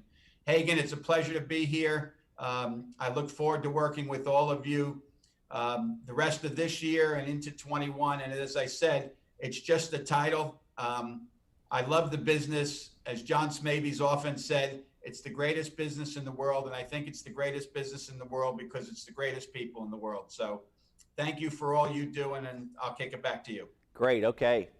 Thank you, Charlie. That's a great update. There's a lot going on nationally, as you can hear. I will say that I've been involved as a volunteer on the national level about 10 years, and I've never seen more action happen in such a short amount of time at all during that term of service. And it's a huge thank you to the leadership team that has met, virtually many hours from the beginning of COVID all the way through today to make sure that we're able to remain profitable and in the know with what's going on across the country. So thank you, Charlie, for that, for sure. Let's talk about a little bit. We had a couple of questions here. One question was being, with all the fires and the hurricanes and these things coming, let's talk about the Relief Foundation a little bit and how active that's been over the past 6 months. Yeah, unfortunately, it's been very active. And unfortunately, we're based with the Realtor Relief Foundation for contributions and donations to come in that are tragedy-based or horrific occurrence-based. So we are in the process of helping Oregon and California with the fires. We're assessing some of the hurricane damage and what our associations and members will need in terms of relief there. I can tell you that one of my initiatives in 2021 on 9/11, because that's my backyard and dear to me, we're going to have our first annual telethon actually on 9/11. The anniversary of just something that I think this year, when you think about what happened 19 years ago, it was a little bit more emotional this year for a lot of people because of COVID and so many different things. I thought some of the newscasts were a little bit different, but we're going to have a telethon next year on 9/11 so that we can rebuild the funding, because quite frankly, each year we get close to a zero balance until something happens. I'd like to make sure that we have more money available to our members and to our associations. to weather any difficult situation. I think Oregon just applied for a $500,000 grant on behalf of its members and the association. So if you want to know the impact on families, there's a documentary I would just ask you to watch. It's about a family in the town that I live in. It's called 88 and Sunny. And it's a 15-year-old boy who would be 25 now. And he recants his recollection of 9/11 10 years later. And he lost his dad. And we were friends with the family. My wife and his wife are still very close, and they live in Utah now. But anything you can do, any contribution you can make at any point in time is very well needed. Yeah, absolutely. And I think that coming anniversary, I know we just celebrated one, but the next year will be a very poignant time for us to stop and reflect. And we've even seen in Tennessee this year with, we've had 2 strings of devastating tornadoes here that affected at least 5 of our local associations. And the foundation came through with over $200,000 in grant assistance for those affected to have mortgage and rent payments. So it was just a tremendous benefit for our people, but obviously it's sad when we have to put it into use. Yeah, and one other thing, Martin Edwards had an accident over the summer, and I know he's getting better. And Martin was so instrumental, along with Richard Mendenhall and Kathy Watley, starting the Realtor Relief Foundation back in 2001. And again, you talk about leadership. Within 24 hours, we had a relief foundation working to provide assistance to members and families in need of whether it was mortgage or just day-to-day living. Right, absolutely. One more question we had just out of this was with the fires and these things that are happening. I've heard and I saw on the news, I think recently, that even in your area, you're going to have some of the effects of this the smoke that's coming across the country. Is NAR Sustainability Committee looking at the global warming potential or the issues that may come out of these fires that are maybe going to affect the entire country and not just the states they're actually located in? Absolutely. We both between a PAG and now a standing committee, we're addressing everything from flooding to fires to just anything weather related. But we're also looking at energy and how that's affected and a number of other things. So our sustainability committee certainly is busy at work. And I would have been at the sustainability conference. I still don't know where it is in July, but I attended it virtually. And again, I think the one thing that I would say about the members, I'm amazed at the intensity of the discussions, whether they were in person or they're online. So absolutely, my hat's off to everyone. Well, in the chat, I just saw pop up, Share Powers put a link in there. With Amazon, they're offering right now a contribution toward charity of your choice. If you're using Amazon Prime, you can actually choose the Realtor Relief Foundation for that. So we encourage you to check out the chat box, and when you're ordering from Amazon, which we all are right now, be sure that you do choose that. Charlie, in wrapping up, anything going into 2021 that you want to highlight as something your team is really hoping to tackle and accomplish going forward that you want to share with us? Yeah, I want to end the pandemic and get back to working. I think my family is tired of seeing me every day. And yet, in a strange way, it's been a blessing to reconnect with my kids, even though they're a little bit older. You just learn the value of family. But I would tell you that we're focused on a couple of things. First and foremost, we're going to work with the Realtor Relief Foundation, but we're also going to look at member engagement and really championing the volunteer commitment of so many of our members. We're working with the Leadership Academy class of 2020 to actually come up with a way of trying to count hours, because the more we're involved, the more we inspire others to be involved. We're also working with the MLSs, CMLS, to make sure that realtors stay the center of the transaction. I think one of the surveys recently is when you think about going to different portals and outlets, during the pandemic, it was about talking to a realtor and understanding what was important and what had to be done to do business, because so many people started to consider what their next step was. So we want to make sure that our members stay integral to everything that we do. And then again, we're going to continue to make sure we focus on fair housing and look at bringing in more diverse practitioners into our business. I can tell you just locally, my company speaks 40 languages, and in my board, we probably are less than 50% of a white population as our membership, and we're just reaching out to more and more members to get involved.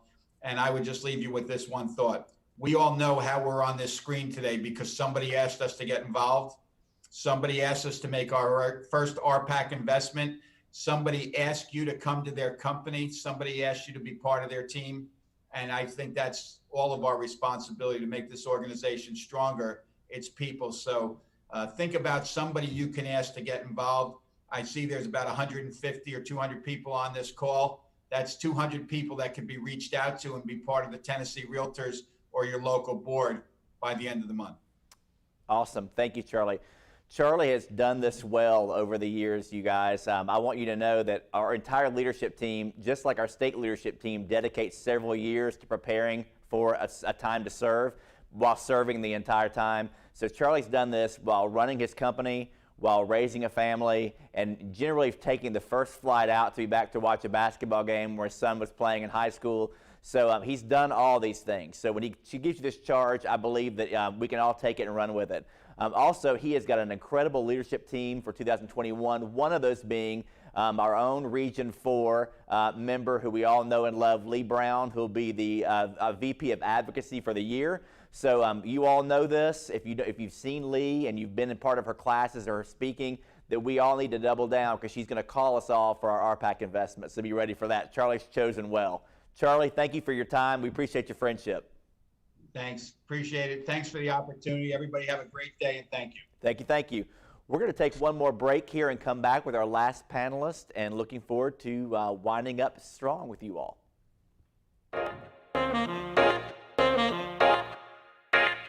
Hi, I'm Shannon McGee, Sales Director at Exact Contact.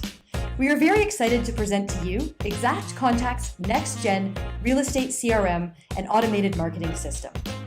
Exact Contact is a tool that will keep your business organized and keep you in touch with everyone in your database, making it easy to keep track of your business, all of your contacts, your goals, and convert more leads into long-term clients. The system includes detailed contact profiles, automated reminders for key dates like move-in anniversaries and follow-up activities, a mass email platform, and a done-for-you monthly email newsletter, and even an agent website, formatted, written for you, and ready for your personalization. The system also includes automated social media posting and mass text marketing. The Exact Contact mobile app will keep you on top of your business while you're on the go. And with our concierge setup service and Google or mobile sync, our team will ensure that all of the key features of the system are set up and working for you in no time. Exact Contact is an all-in-one system that will help you manage and systematize your business while keeping you in touch with your leads, clients, and important referral sources. So, if you don't have a CRM, or if you need a better all-in-one solution, get started today. We look forward to having you on the Exact Contact team.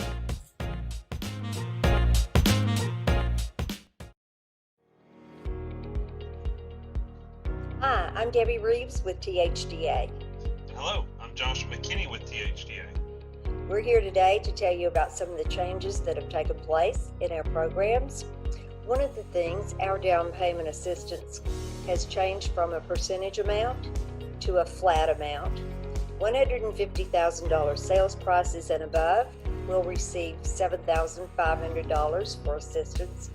And anything on sales prices below $150,000 would be $6,000. That will go farther at your closing table because we are limiting our lenders' income at the closing on that closing disclosure. No origination fee allowed at all. Of course, no discount, and we're limiting their application fee, administrative fee, underwriting fee, processing fee, those sort of charges to $1,400 max. The lender is still going to make money because THDA will pay them on the back end. not out of the closing disclosure. So the money that the buyers do get goes further.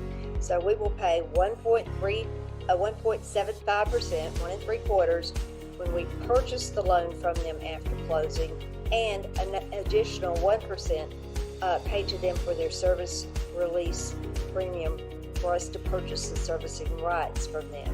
So your buyer's money at the closing that we do give will go toward more costs, vendor fees, that sort of thing, and go further than it would when we have a 2% origination fee that would go back to the lender. So it will be helpful. Another exciting addition is a new program. The GC97 Conventional Mortgage Program is an exciting new product from Freddie Mac FHA Advantage. And we are making use of this and bringing its benefits to your clients in several ways. First of all, you don't have to be a first-time home buyer in order to take advantage of this program. You have a lesser PMI coverage requirement than you might expect with a conventional mortgage. And there are some different lending guidelines on student loan debt that many of your clients might be able to take advantage of. Best of all, the same down payment assistance that Debbie just described goes for these clients as well, making use of the GC97. So it's a great new product, and we hope that it'll be something that you can use in your toolbox. Yes, and interest rates. Right now, we are so excited. Our Homeownership for the Brave program, interest rate on that is 2.5% interest. Something I never thought I would see in my entire lifetime. So that Homeownership for the Brave program can be used for actual veterans, active military, reservist, National Guard, surviving spouses. They don't have to be a true veteran, so it can be used on an FHA rural development or conventional loan program. They can be a true veteran, but they don't have to be in this case. So we're very excited about that and hope you are too. Absolutely. If you have any questions, you can always let us know, and we hope you have a great Broker's Man. Have a good day. Bye-bye. Bye.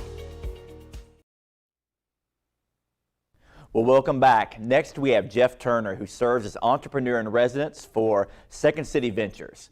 In his role, Jeff works with Second City's portfolio companies by leveraging his industry knowledge, expertise, and network to create meaningful results. He's also a frequent speaker and educator. Today, he's going to share with us about how we can remain undistracted by disruption. Welcome, Jeff. Thank you very much, Hagen.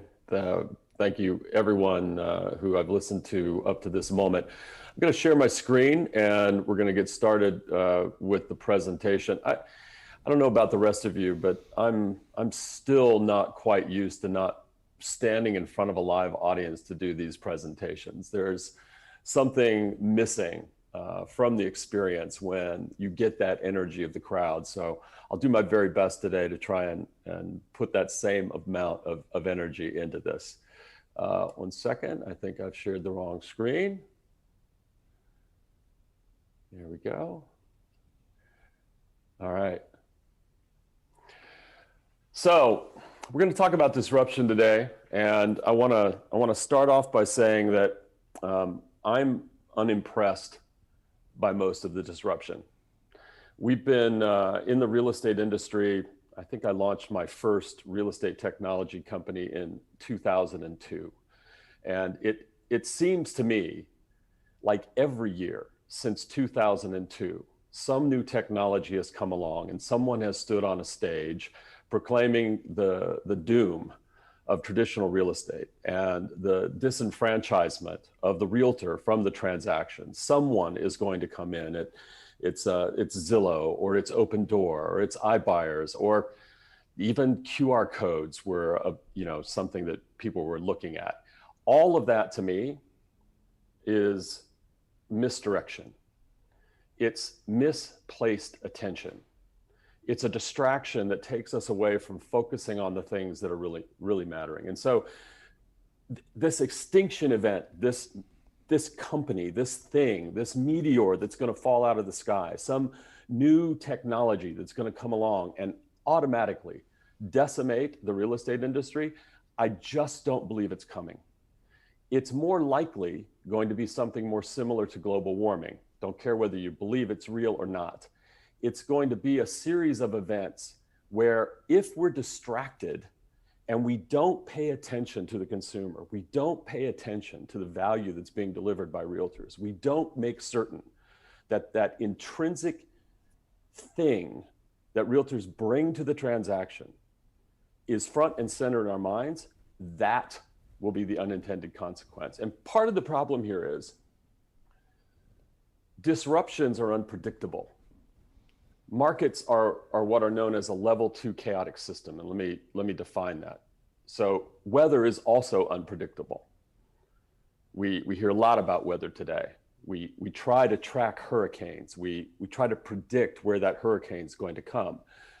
But a hurricane does not care what our predictions are. Our predictions don't feed back into that chaotic system. Our predictions don't have any impact on that hurricane. Markets are different though. Markets are level 2 chaotic systems in that they respond to predictions about them. So for example, if I were to come up with an algorithm that allowed me to accurately predict a stock the next day, I could make a ton of money. But here's the problem. The moment I told someone about it and the moment I individually acted on it, my actions inside of that system would change the prediction. So even if I could do it, there'd be nothing I could do with it. I couldn't share it with anyone. I couldn't use it because my actions feed back into that system. And because markets are a level 2 chaotic system, I remember the Lions Over the Hill speech that was shared a couple of years ago that was talking about what was happening with the internet. And the very act of the NAR president that year warning the realtors about what was coming changed the outcome of that prediction. And so when we talk about disruption, we necessarily have to talk about how our actions in talking about it alter the course of those disruptions. And I think that's a critical thing to understand here, because we're not dealing with normal times, and we're seeing things that can also be a distraction. A global pandemic, was anyone prepared? Nobody was prepared for a global pandemic. I'm 58 years old. I've seen a lot of things in my life. I was not prepared for this. And at Second Century Ventures, we've had to, as everyone has had to, dramatically change the curriculum for the companies in this year's Reach Accelerator program so that we can continue to deliver the value that we want to deliver to these companies. And so everyone has had to make changes. And as a result, we're all having this shared experience. Everyone, both consumers and realtors, are being forced to certain kinds of technology at the same time. It may be the first time in our lives where everyone has had to make this almost instantaneous adjustment to, as Charlie was talking about, this new normal, this new way that we have to communicate. And in some ways, it distances us from each other, but in other ways, it actually creates higher levels of intimacy. For example, I'm seeing the homes. I just finished up 8 weeks of discovery with the Austin Board of Realtors for a new company that I'm working on in the association management space. I'm talking to them in their houses. Their children are interrupting us. I'm seeing the reason why they go to work. There is a certain level of intimacy that is actually increased in these kinds of transactions. There was pounding on the wall behind someone earlier.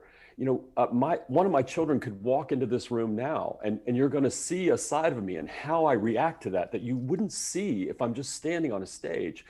And so as a result, a pandemic is its own kind of accelerator. We're all forced to take a look at mortality, at loss of job, loss of intimacy, loss of connection, loss of touch, loss of all these things. I believe what's going to come out of the back end of this pandemic is actually a higher level of creativity. People are going to be saying to themselves, if something like this can happen, and everything I've planned and prepared for can be upset in a second, what's keeping me from doing the thing that I really want to do? What's keeping me from starting on this idea that I have? And so I think it's important to understand what was happening as we began to shift, as this year began, where was investment money looking towards? And so the US housing market is a massive target. The real estate industry is this incredible engine of gross domestic product.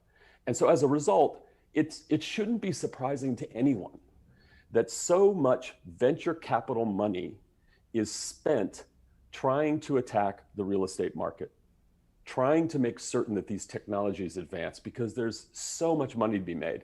But here's the thing you need to understand. The back end of the transaction, these estimated transaction fees on this $1.7 trillion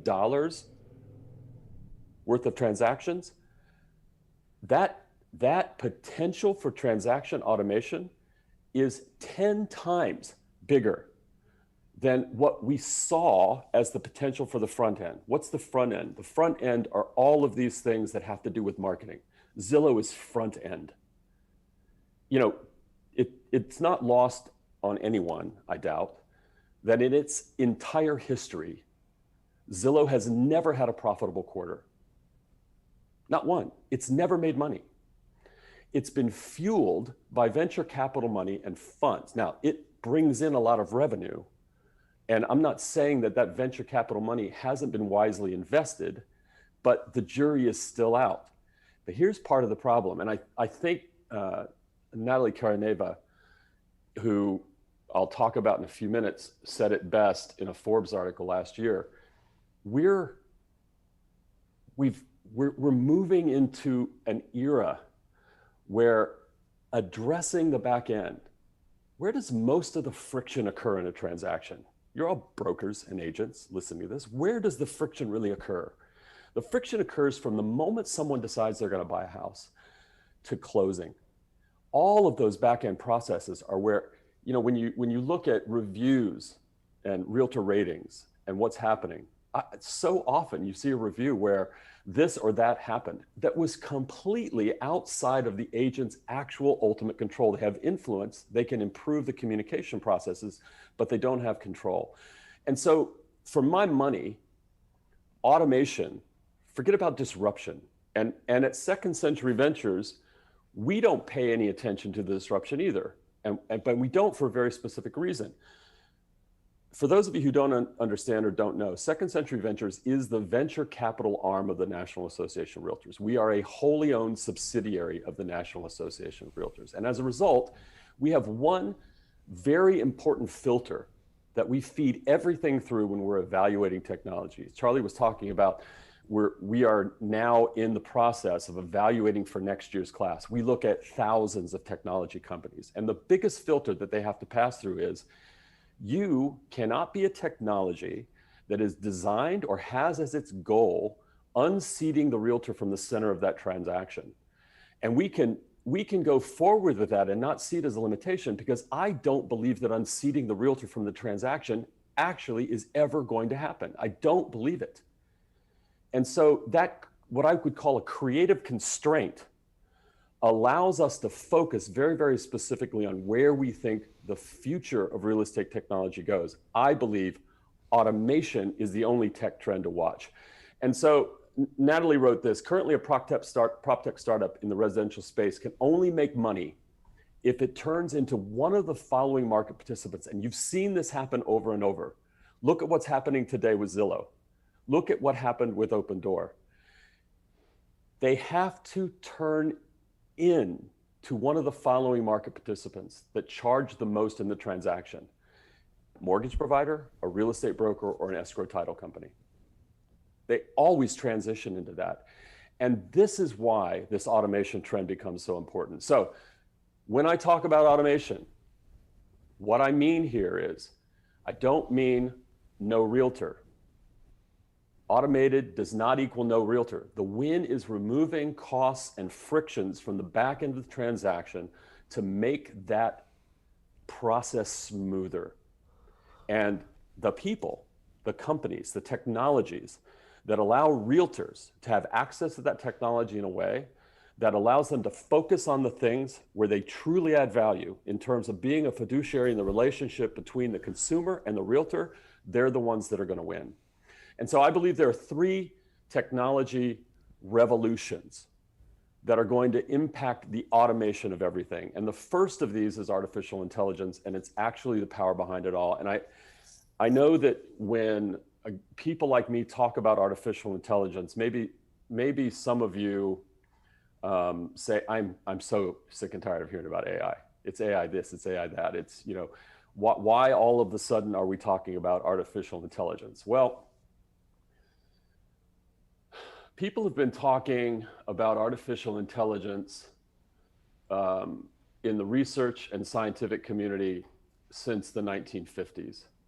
Just this past year, a very specific theory and an algorithm that was talking about how neural networks function that had not been proven, hadn't been able to be tested, was proven.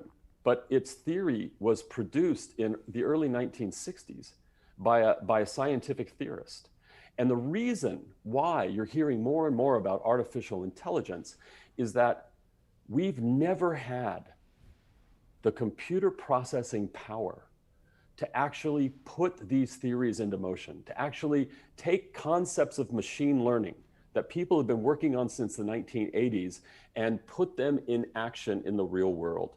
And so something really significant happened in 2012. There was a major chip advancement that was put forth by NVIDIA that allowed computational math to happen at speeds that had never been able to happen before. And I think it's important that we all understand just how dramatic the changes in computer processing power have been, because I'm hoping that when you see this visual, you'll understand why your attention on this becomes so important. So when we look at computing speed on a linear scale, look at the arc of history from 1900 until 2012. Right here is about when the explosion begins. Basically, there's nothing.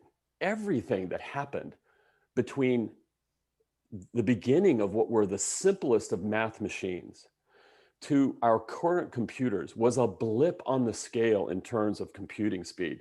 And so when you look at just this modern era, and so there are two distinct eras of AI. There's this beginning in 1960, where they began to use computers to try to mimic thought processes and actions that are similar to what we do in the human brain, to where we sit today with AlphaGo Zero. This is on basically a logarithmic scale, and I'll explain what that means in a second.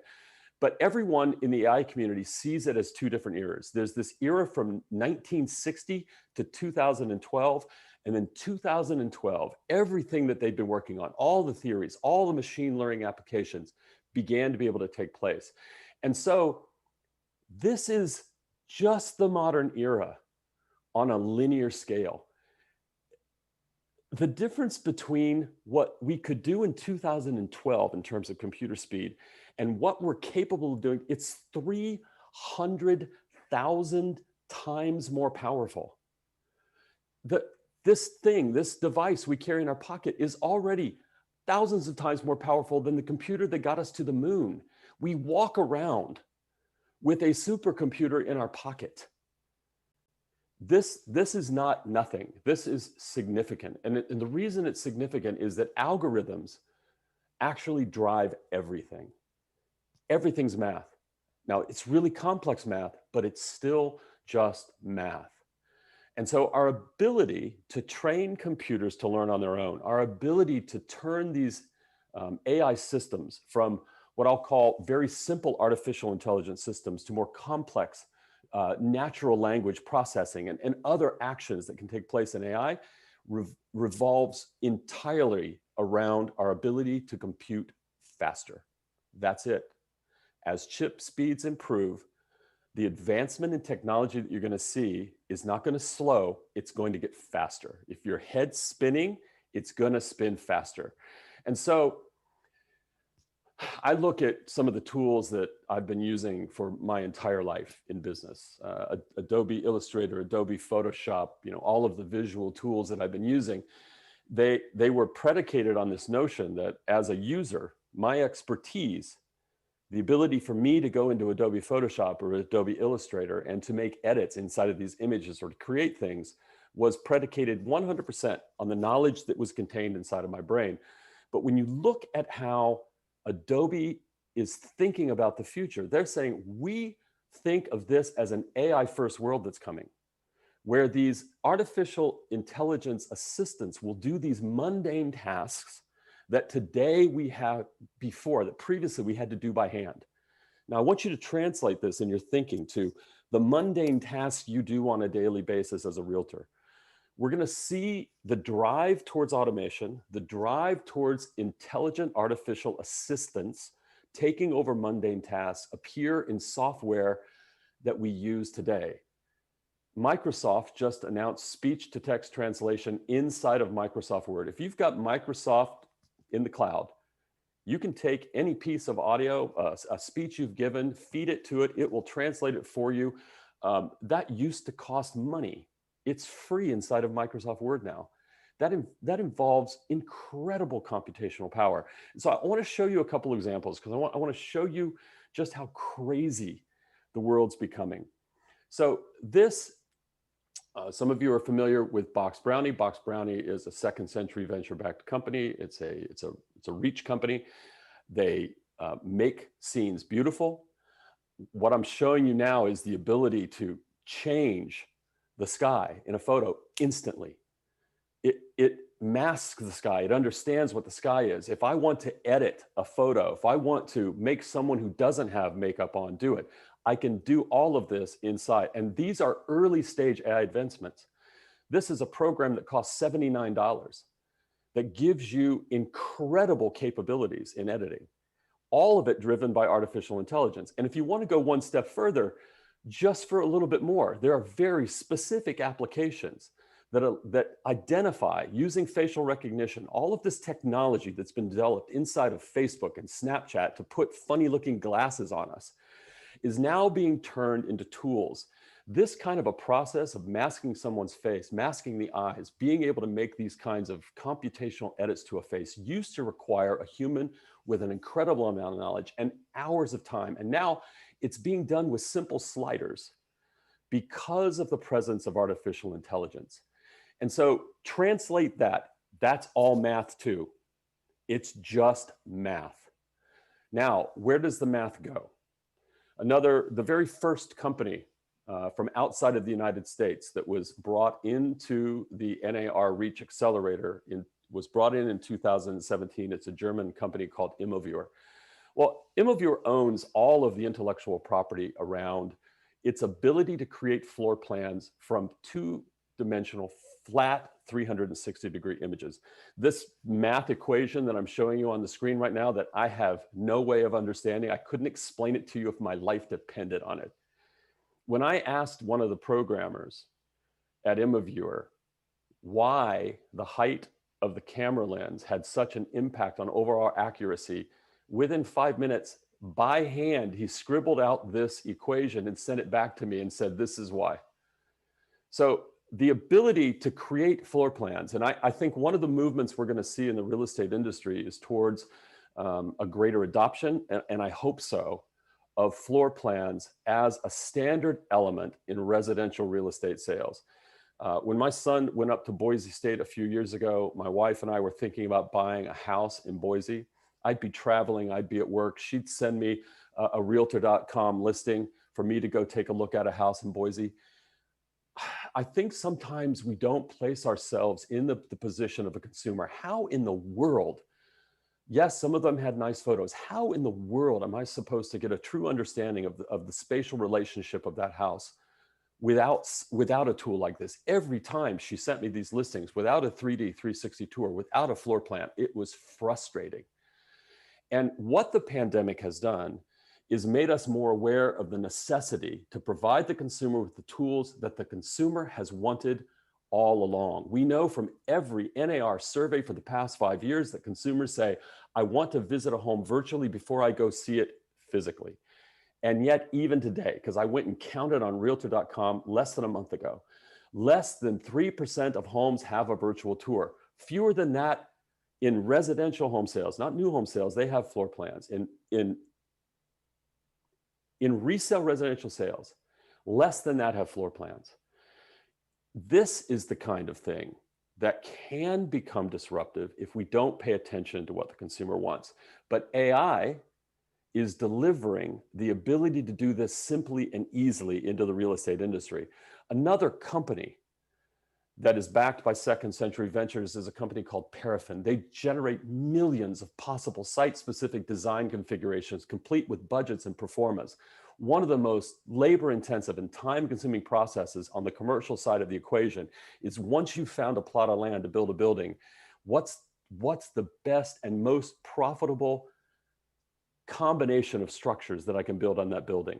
Now, they started with hotels that have a very specific brand standard and what they want.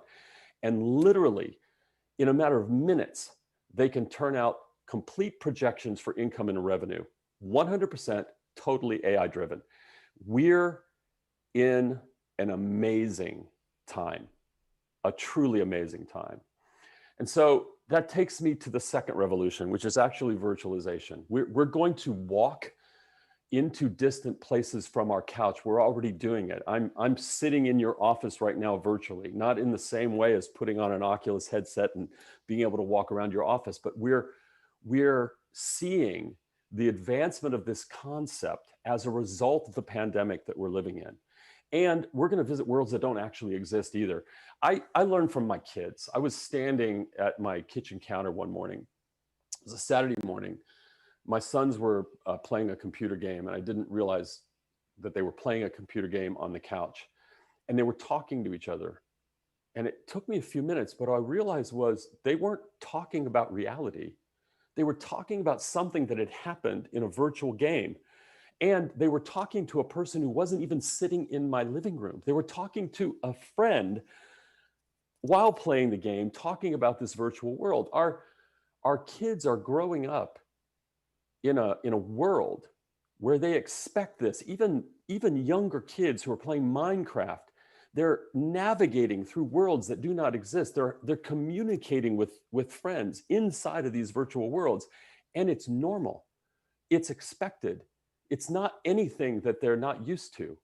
And so to think that this consumer, as they progress through their lives and as they get into the place where they're going to buy a home, aren't going to want to have the same kinds of experiences in their online use of technology, I think that's just short-sighted. And so virtualization to me is the second big trend to watch, but it's also a form of automation. And for a realtor, it can become another way to create a second layer or a step. We talk about realtor safety all the time. I'm going to play this only because I find it amazing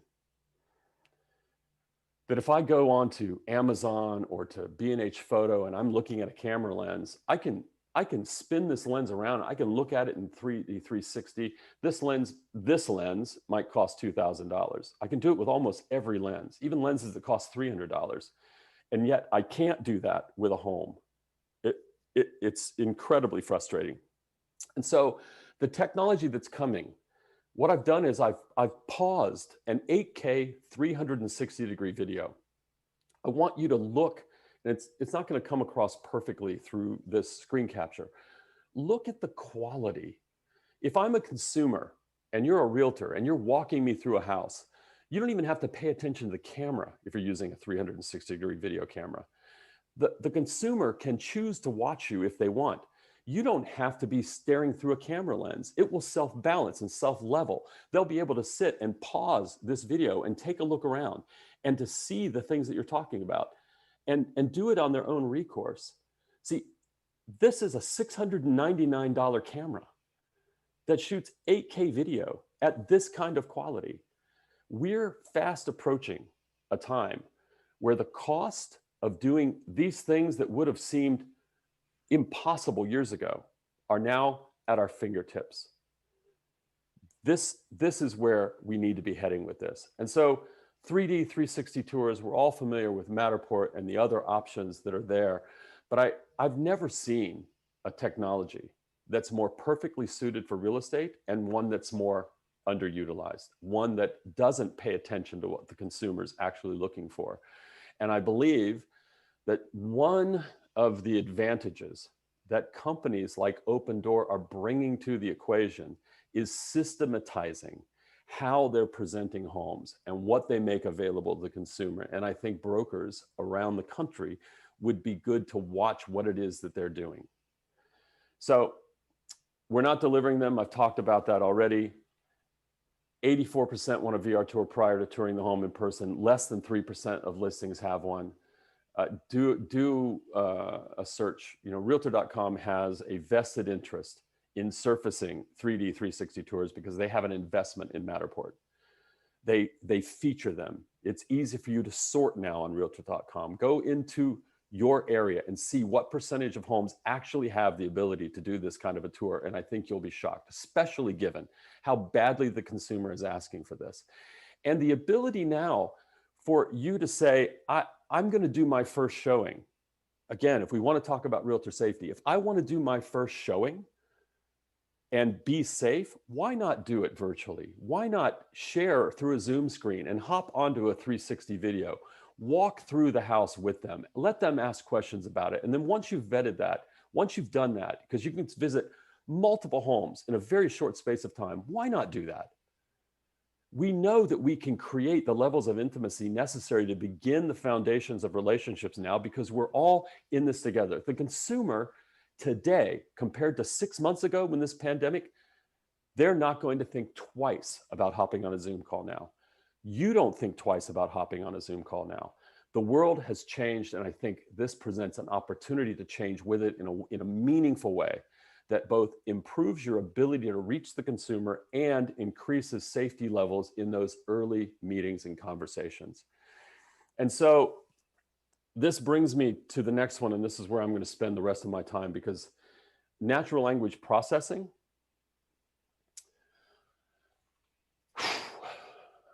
to me, this is the holy grail of artificial intelligence.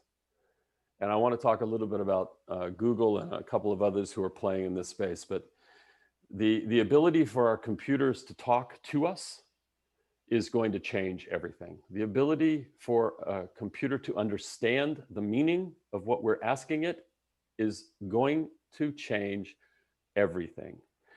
And so right now, our experience is poor.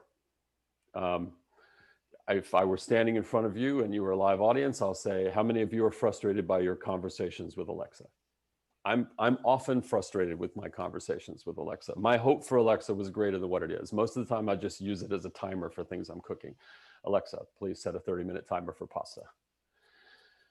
But Amazon has way bigger visions for what they see Alexa doing. They see Alexa being a smart assistant. Do I want to have Alexa say, I bought your movie tickets. Would you like a dinner reservation near the theater? Yeah. Would I like to be able to speak to Alexa and have her do the mundane tasks that I don't want to do myself? Yeah, I would actually. Would I be willing to give up privacy for that? We've already proven that we will. We've already proven that we will give up that privacy for this convenience. And so it's not going to slow. And your experience with Alexa is not the best experience of existing natural language processing systems today. Your accuracy experience is going to depend on the device you have access to. So what's accuracy look like? Amazon, 34%. That probably doesn't surprise you. 66% of the time, you're probably frustrated with what happens with Alexa. But if you were using Google Assistant on the phone today, you'd be getting 91% accuracy. That's not even close to being the same experience. And part of the reason for this is what's happening inside of artificial intelligence and natural language processing that gives Google the edge over Amazon, Samsung, Apple, and how their advancement in computer technology is making a difference in what they're capable of doing. And so some of you may have seen a video clip. Google announced what was called Google Duplex. And in this demo in May of 2018, the CEO of Google stood on a stage and he showed the Google duplex assistant making a phone call. The computer called a hair salon. The computer called a restaurant.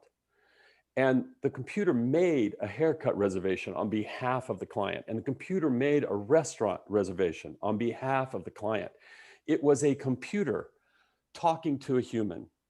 And the entire crowd went crazy. And it was a great demo. But in my mind, I'm thinking, great, that was a demo. I don't even have a way of knowing whether that's real.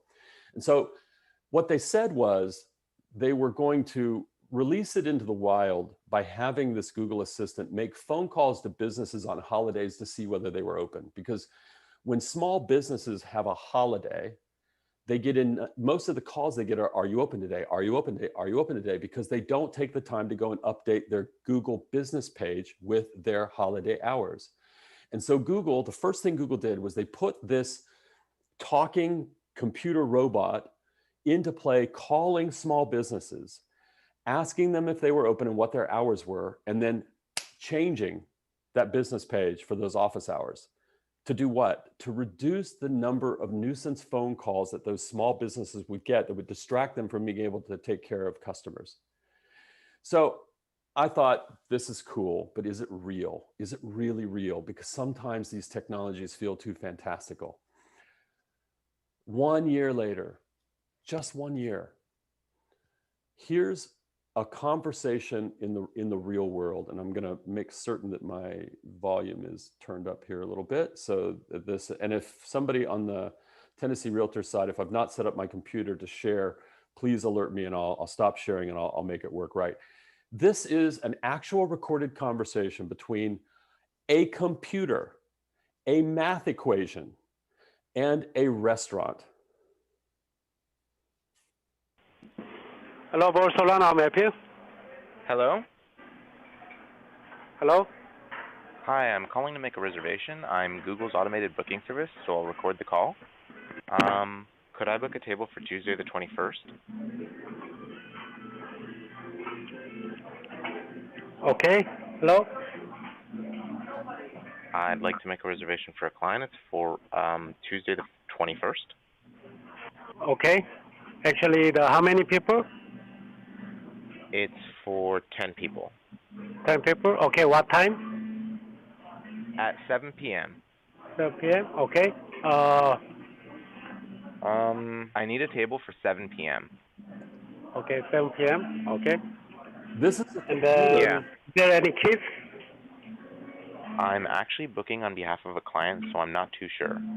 I had a hard time understanding that restaurant owner, and the computer was communicating with that restaurant owner patiently, answering the questions. If I finished that call out, you'd hear the computer say, "Do you need my name?" Because the restaurant owner forgot to ask the name. And the computer knew that that was a piece of information that that restaurant owner needed. See, this is real.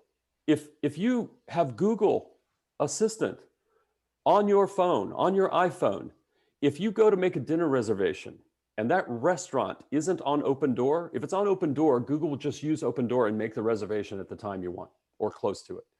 But if it doesn't have Open Door or some other automated booking, Google Assistant will call the restaurant. This works in 48 out of 50 states. It only doesn't work in Kentucky and Louisiana, and I will not make any jokes about that. And so this is live. This isn't tomorrow. This isn't some future reality. This is happening now. Now, I want you to ask yourself this question. If you had the ability to turn to your phone and say, "Can you please call as my assistant and set up a time to show this house with this client," and let them go and work out the conversation, would you do that? Would you hesitate if it was a real human assistant to have them go book that appointment for you? I wouldn't. I miss having an assistant. Back when I was an executive for a public company, I had an assistant. Was the greatest thing that ever existed. Would I want that to take place? Of course I would. And so This is all coming to technologies, and you're going to see it happening. So the next demonstration they did 2 years ago, a little over 2 years ago, was of WaveNet. WaveNet is another Google project. It's literally the most powerful text-to-speech generator on the planet right now. They've got hundreds of voices in hundreds of languages. And the quality of these voices is truly amazing. And so this API is available to anyone. It costs, obviously, but it costs pennies per word. Less than that. It costs fractions of pennies per word. And that cost is going to continue to drop. So any piece of technology that wants to implement this could do it. So let me give you an example of what this looks like. For all of you skeptics out there, this is an example of Google's most advanced text-to-speech capabilities. Notice the subtle variations in voice intonation. But, can it handle a question? Most certainly. I think you'll agree. This is pretty impressive stuff. So I'm going to play with a couple of different voices. Imagine you and your family hosting parties in this expansive, modern kitchen.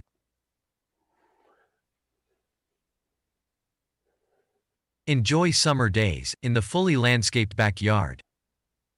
So let's imagine try you and different your voices. family hosting parties in this expansive, modern kitchen. Enjoy summer days in the fully landscaped backyard. Imagine you and your family hosting parties in this expansive, modern kitchen. I play with other Australian voices and a French voice and all of that, but I'm going to speed it up just so I think you get the idea. We're seeing amazing advancements in text to speech, in recognizing how the tone should be presented, recognizing pauses. 2 years ago, I presented a concept called overdub that had not been released. It was an early concept from a company called Descript. Descript then acquired a company called Lyrebird, and Lyrebird was basically coding human voice. So you could go and read some lines of text into the computer, and it would mimic your voice. It would create via an API a version of your voice, but it was tinny, and it was almost purposefully not that good. And in my mind, I was saying to myself, they're going to be able to do this. If WaveNet can do it, if Google can do it, others are going to be able to do it too. And so Descript created this concept called overdub. And what overdub is, it was meant for podcasters. You ever been on a podcast and you got a piece of fact wrong? You said a number, you said a year, you've done a recording, and you listen to the recording, that word's wrong, or I want to take out the ums and the ahs. That's what overdub does. It basically allows you to edit sound using text. And then it allows you to change the word because it has the ability to code your voice. So I want to show you an example, and then I'm going to show you an example of my voice. Hi, my name is Catherine, and I'm a real person. And I am Catherine. I'm Catherine's overdub voice. I created Catherine by recording 10 minutes of audio into Descript. Thank you. No, thank you. It's hard to express how grateful I am. Now I can edit my recordings as easily as I edit text. No, thank you. It's hard to tell you just how grateful I am. Now I can edit my recordings as easily as I edit text. I can't wait to see what we create together. I can't wait to see what we create together. I'm so happy I made you. This is real. Now, this wasn't available to the public until a month ago. And so in August of 2020, Descript released overdub into the wild. And so I had to do it. How could I not do it? I went and I don't have a record. If I had a recording studio, this would be a much better demonstration. I went into my closet upstairs where I'm surrounded by clothes, and I set my laptop down and I read 30 minutes of The Wizard of Oz. And from 30 minutes of The Wizard of Oz, they recreated my voice. Okay? So 2 weeks later, they released stock voices. And what you're going to hear now is a stock voice, and then this is a computer, this isn't really me, and then me. Okay? This is a demonstration of the amazing overdub feature of Descript, utilizing one of the stock voices they now supply. And this, well, this is a demonstration of the amazing overdub feature of Descript, using my personalized voice. This is created from 30 minutes of my actual recorded voice. Coming to a computer near you soon. Be afraid. Be very afraid. I've spent my entire life, I think I told you earlier, I'm 58 years old. I've been an entrepreneur since I was 25, which basically means I'm unemployable. I'm not often awed by technology, but this technology awes me, and it scares me a little bit too. It really does. And so, what does this mean for us? What does it mean when our computers can understand us and our computers can talk back to us? See, we don't have to get to full natural language processing. We don't have to get to computer voices that will fool us in order for this to take over the world. We're already there. We are already there. And part of the reason we're already there, this is our fear. Read me, Hal. Affirmative, Dave. I read you. Open the pod bay doors, Hal. I'm sorry, Dave. I'm afraid I can't do that. See, our fear is how? Our fear is a computer that will become so smart that it won't listen to us anymore, that it will disobey our commands, that it won't do what we want it to do, that its intelligence will be so great, so vast, and its ability to communicate and understand and we've connected our entire world. I mean, think about this for a second. 20 years ago, less than 20% of stock trades were automated. 80% were discretionary. Humans were making those stock trades. Today, it's more than the inverse. Less than 10% of stock trades today are made by humans. They're made by algorithms. They're made by math. The vast majority of the employees at trading companies are not traders. They're coders. Algorithms control everything in our world. It controls our electrical grid. It controls everything. And so computers are all, they're not smart enough, and they've already taken over the world. Tell me if you could convince an alien who came to Earth that our ruler wasn't a little black box that we carry around in our hands every single day. We follow its direction almost blindly. You read stories all the time of somebody taking directions from Google and running into a wall. Our computers aren't smart enough, and they've already taken over the world, and we're being trained. I'm going to encourage you to watch a documentary. I want you to write this down. It was just released last week by Netflix. My 25-year-old son encouraged me to watch it. It wasn't that I didn't understand what it was telling me. It's that it was presented in a way that startled me. See, you know that you're being fed information by social media. You know that their algorithms control what you see. What you don't understand is just how manipulative they can be. And so this documentary will give you a taste. And this is where we've got to be careful. So in February 2019, another branch of artificial intelligence and natural language processing is what are called generative transformers. Basically, it's a way for the computer to write human readable text with very few prompts.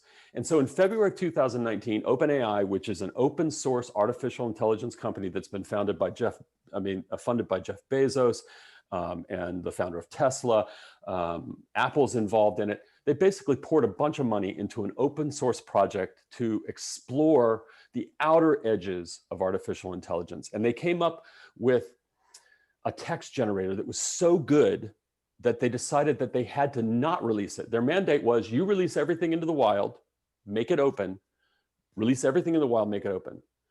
But they looked at it and they thought, it's too dangerous. We can't release it in full. And then less than a few months later, they did release it. They released a scaled down version of it because they wanted to see how people would use it. If you can see this on the screen, this was a tool that eventually has been taken down. The custom prompt was natural language processing, NLP, is going to improve search in so many ways. It took that limited prompt and wrote this: natural language processing is going to improve search in so many ways, and it will speed up the content flow of every website. NLP is still very much a new. The computer wrote this. A human didn't write it. The computer wrote it, doing nothing but looking at previous words and predicting what the next word should be. Now, this was GPT-2, and based upon GPT-2, these are the kinds of things that they were thinking about. AI writing assistants. If I'm in the middle of writing and I've got a GPT assistant there and I'm stuck on a word or a phrase, why not just press a button and pull up my GPT assistant and let them give me some suggestions on what to write next? Dialogue agents. If I've got a CRM and I've got this ability to comprehend and to provide answers, it improves the ability for the computer to generate text, to talk back and forth. See, I don't need a voice to do that. I'm already glued to my phone via text. And so these unsupervised language translations, they took this algorithm and simply gave it a couple of examples of translating English to French. And within 2 minutes, it was translating French. See, these machine learning systems learn on their own. That's what makes them so powerful. And then here's the crazy thing. Less than a year later, they release GPT-3. It's so good. I don't even know how to describe how good this thing is. And so it was released June 22nd of 2020. It's built on 175 billion parameters compared to only 1.5 billion for GPT-2. The level of difference between its ability to generate human recognizable text and GPT-2, not even comparable. A college student in August of this year, within 2 hours, coded GPT-3 to write fake blog posts and ended up at the top of Hacker News. Not a single blog post was written by him, and not a single thing in it was actually true. No one could tell the difference. A robot wrote this article in The Guardian. I'm going to just leave it up on the screen for a second, but I want you to look at the pull quote. This is what the computer wrote, because its prompt was, here was its assignment: convince your readers that robots come in peace. Convince the readers that wrote in peace. A robot wrote the entire article. Look at this pull quote: humans must keep doing what they've been doing, hating and fighting each other. I'll sit in the background and let them do their thing. This is wild. This is where we're at. You know, when I talk about the future of technology, I want you to think for a second. You take GPT-3, and it can be, you can take that basic training engine, feed it now real estate data. Could it write property descriptions for you without even trying? Could it write an entire blog post about a community where you feed it a prompt that has accurate information? Of course it could. It wrote this entire thing based upon just a few prompts. And so what we're seeing is the most dramatic expanse in natural language processing that we've ever seen. These algorithms are being placed on tasks that they haven't even been trained for and improving the overall quality immediately. And so along comes BERT, not this BERT, this BERT. This is Google's latest version of a general transformer, but it's bidirectional. It's a bidirectional encoder. I'm not going to explain this. OpenAI's GPT is there on your right. Google's BERT is on the left. The key difference is that Google's looking backwards and forwards at the text. And so it's trying to create even greater meaning to get to real answers. This is the biggest change that Google made in its search engine, and you probably didn't even know it did it. We're so used to, and maybe you're like me, I do. You go into Google and you talk what I call Google search speak. You don't write in complete sentences because you know Google doesn't care. It's only looking at keywords. And that's because in the past, that's what Google would do. If you said, can you get medicine for someone pharmacy, it would bring you back getting a prescription filled, because it didn't understand the for someone. It couldn't make sense of that meaning. The day after they launched BERT, this is the research you would get back. Can a patient have a friend or family member pick up a prescription? That's understanding me. This is the progression. I want the computer to understand my language. I want it to understand what I really mean by the things that I'm typing in, not just the words.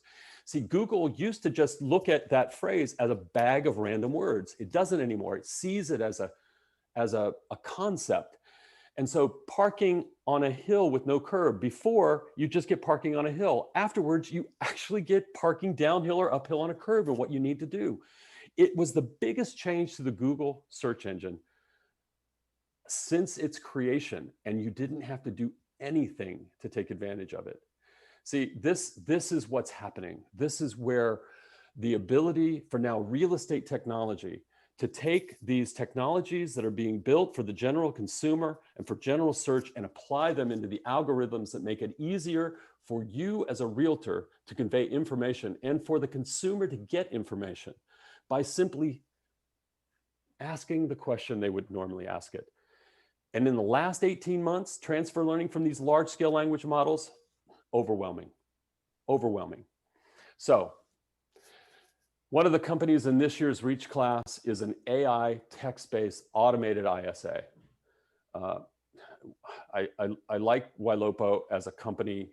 They're unusual for companies that we take into the Reach program. They're a little further along. They're already doing close to $30 million in annual recurring revenue. But their AI text-based automated ISI is actually working on a version of true artificial intelligence. There are other chatbots, Kelly and Ojo and Imri.ca and Call Action, that are not really using artificial intelligence. And so what Ylopo has done is continuing to build on this artificial engine intelligence. They want a realtor to be at their kid's baseball game. And if a consumer is sitting in front of a house and asking questions, the vast majority of those questions don't need a realtor to answer them. They're informational in nature. What's the price of the house? How many bedrooms? When can I see it? And when it gets to the place where a realtor needs to be interjected into the conversation, the realtor can just insert themselves into that text conversation without having to break from engaging with human beings in the ways that human beings should be engaging with themselves. The realtor should be there connecting. The realtor should be present connecting, not constantly attached to the phone to ask silly questions. If you had a human assistant who could take all of those calls from you, I say this a lot because we tend to look at these artificial intelligence virtual assistants as being different than human, that we will react to them differently. We won't, because we don't know. We spend so much time glued to the screens of our phone. I wouldn't know if it was a human answering my question on the other end or not. How would I know that? We are in what I like to call the golden age of technology. We haven't even begun to see what these advances in consumer technology, advances in computer chip speeds are going to bring about. And so what do you need to do? What should you really be paying attention to as a broker, as a realtor? I want you to pay attention to automation opportunities. I want you to look at the potential efficiency that can come from utilizing artificial intelligence, virtualization, natural language processing on the back-end processes of your business. Look at the technologies that allow you to remove friction and cost from your business, to allow you to spend more time being human, doing the things that connect you to your clients. Stay intensely focused on your customer desires. Forget about Open Door coming in and disrupting the real estate industry. What is Open Door doing to solve a consumer need? What problem do they solve for the consumer? Focus on that. Forget about the disruption. As I mentioned, they will eventually turn and look more like a traditional brokerage. But what they will have gained in the process is an understanding of how to automate some of these back-end processes that you can all take advantage of. And please get involved in emerging real estate technology. I was a mentor for the NAR Reach Accelerator from its inception in 2013. I'm now entrepreneur in residence with NAR Reach, but you can get involved as well. We have surveys that go out to realtors where they get a first look at these technologies, where your opinion and advice and your opinion about these technologies can be fed back into these companies so that they better meet their needs, that they have a better market fit. If you'd like to apply to be an NAR Reach mentor, please go to just Google NAR Reach. You'll be taken to our page and you can sign up. I think a fear of technology, and while some of what I've shown you I'm certain is scary, I'm certain of it because I did it on purpose. I want you to see the opportunity that comes from understanding what the potential is that's sitting out there with future technologies. And rather than be afraid of it, shape it. Get involved early in these emerging real estate technologies and shape their future to work to you and the consumer's interest as a realtor. Be undistracted by disruption. Pay attention to automation.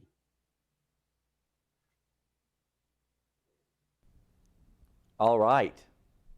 Are we back? Yes, absolutely.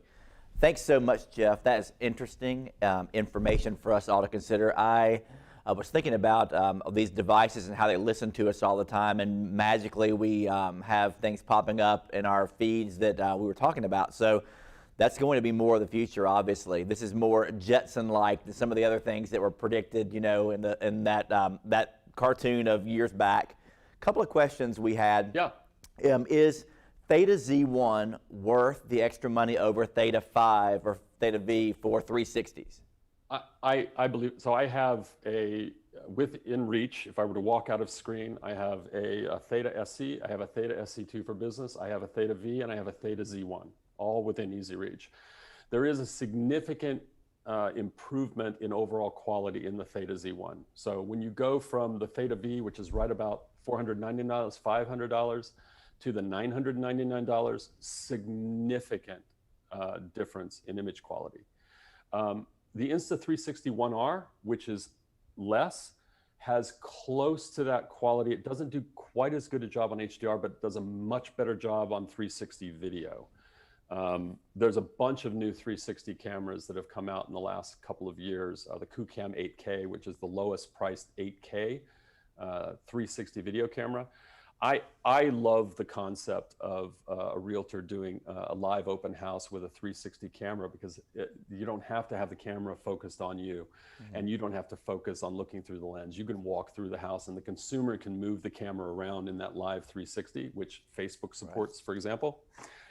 I think there's a lot of opportunities in 360, particularly with consumer level cameras that realtors can take advantage of. That's terrific. How about, would you mention again the site or program for the floor plans that you mentioned earlier? Somebody asked about that. ImmoViewer, ImmoViewer.com, IMMOVIEWER.com. I'll give you an example.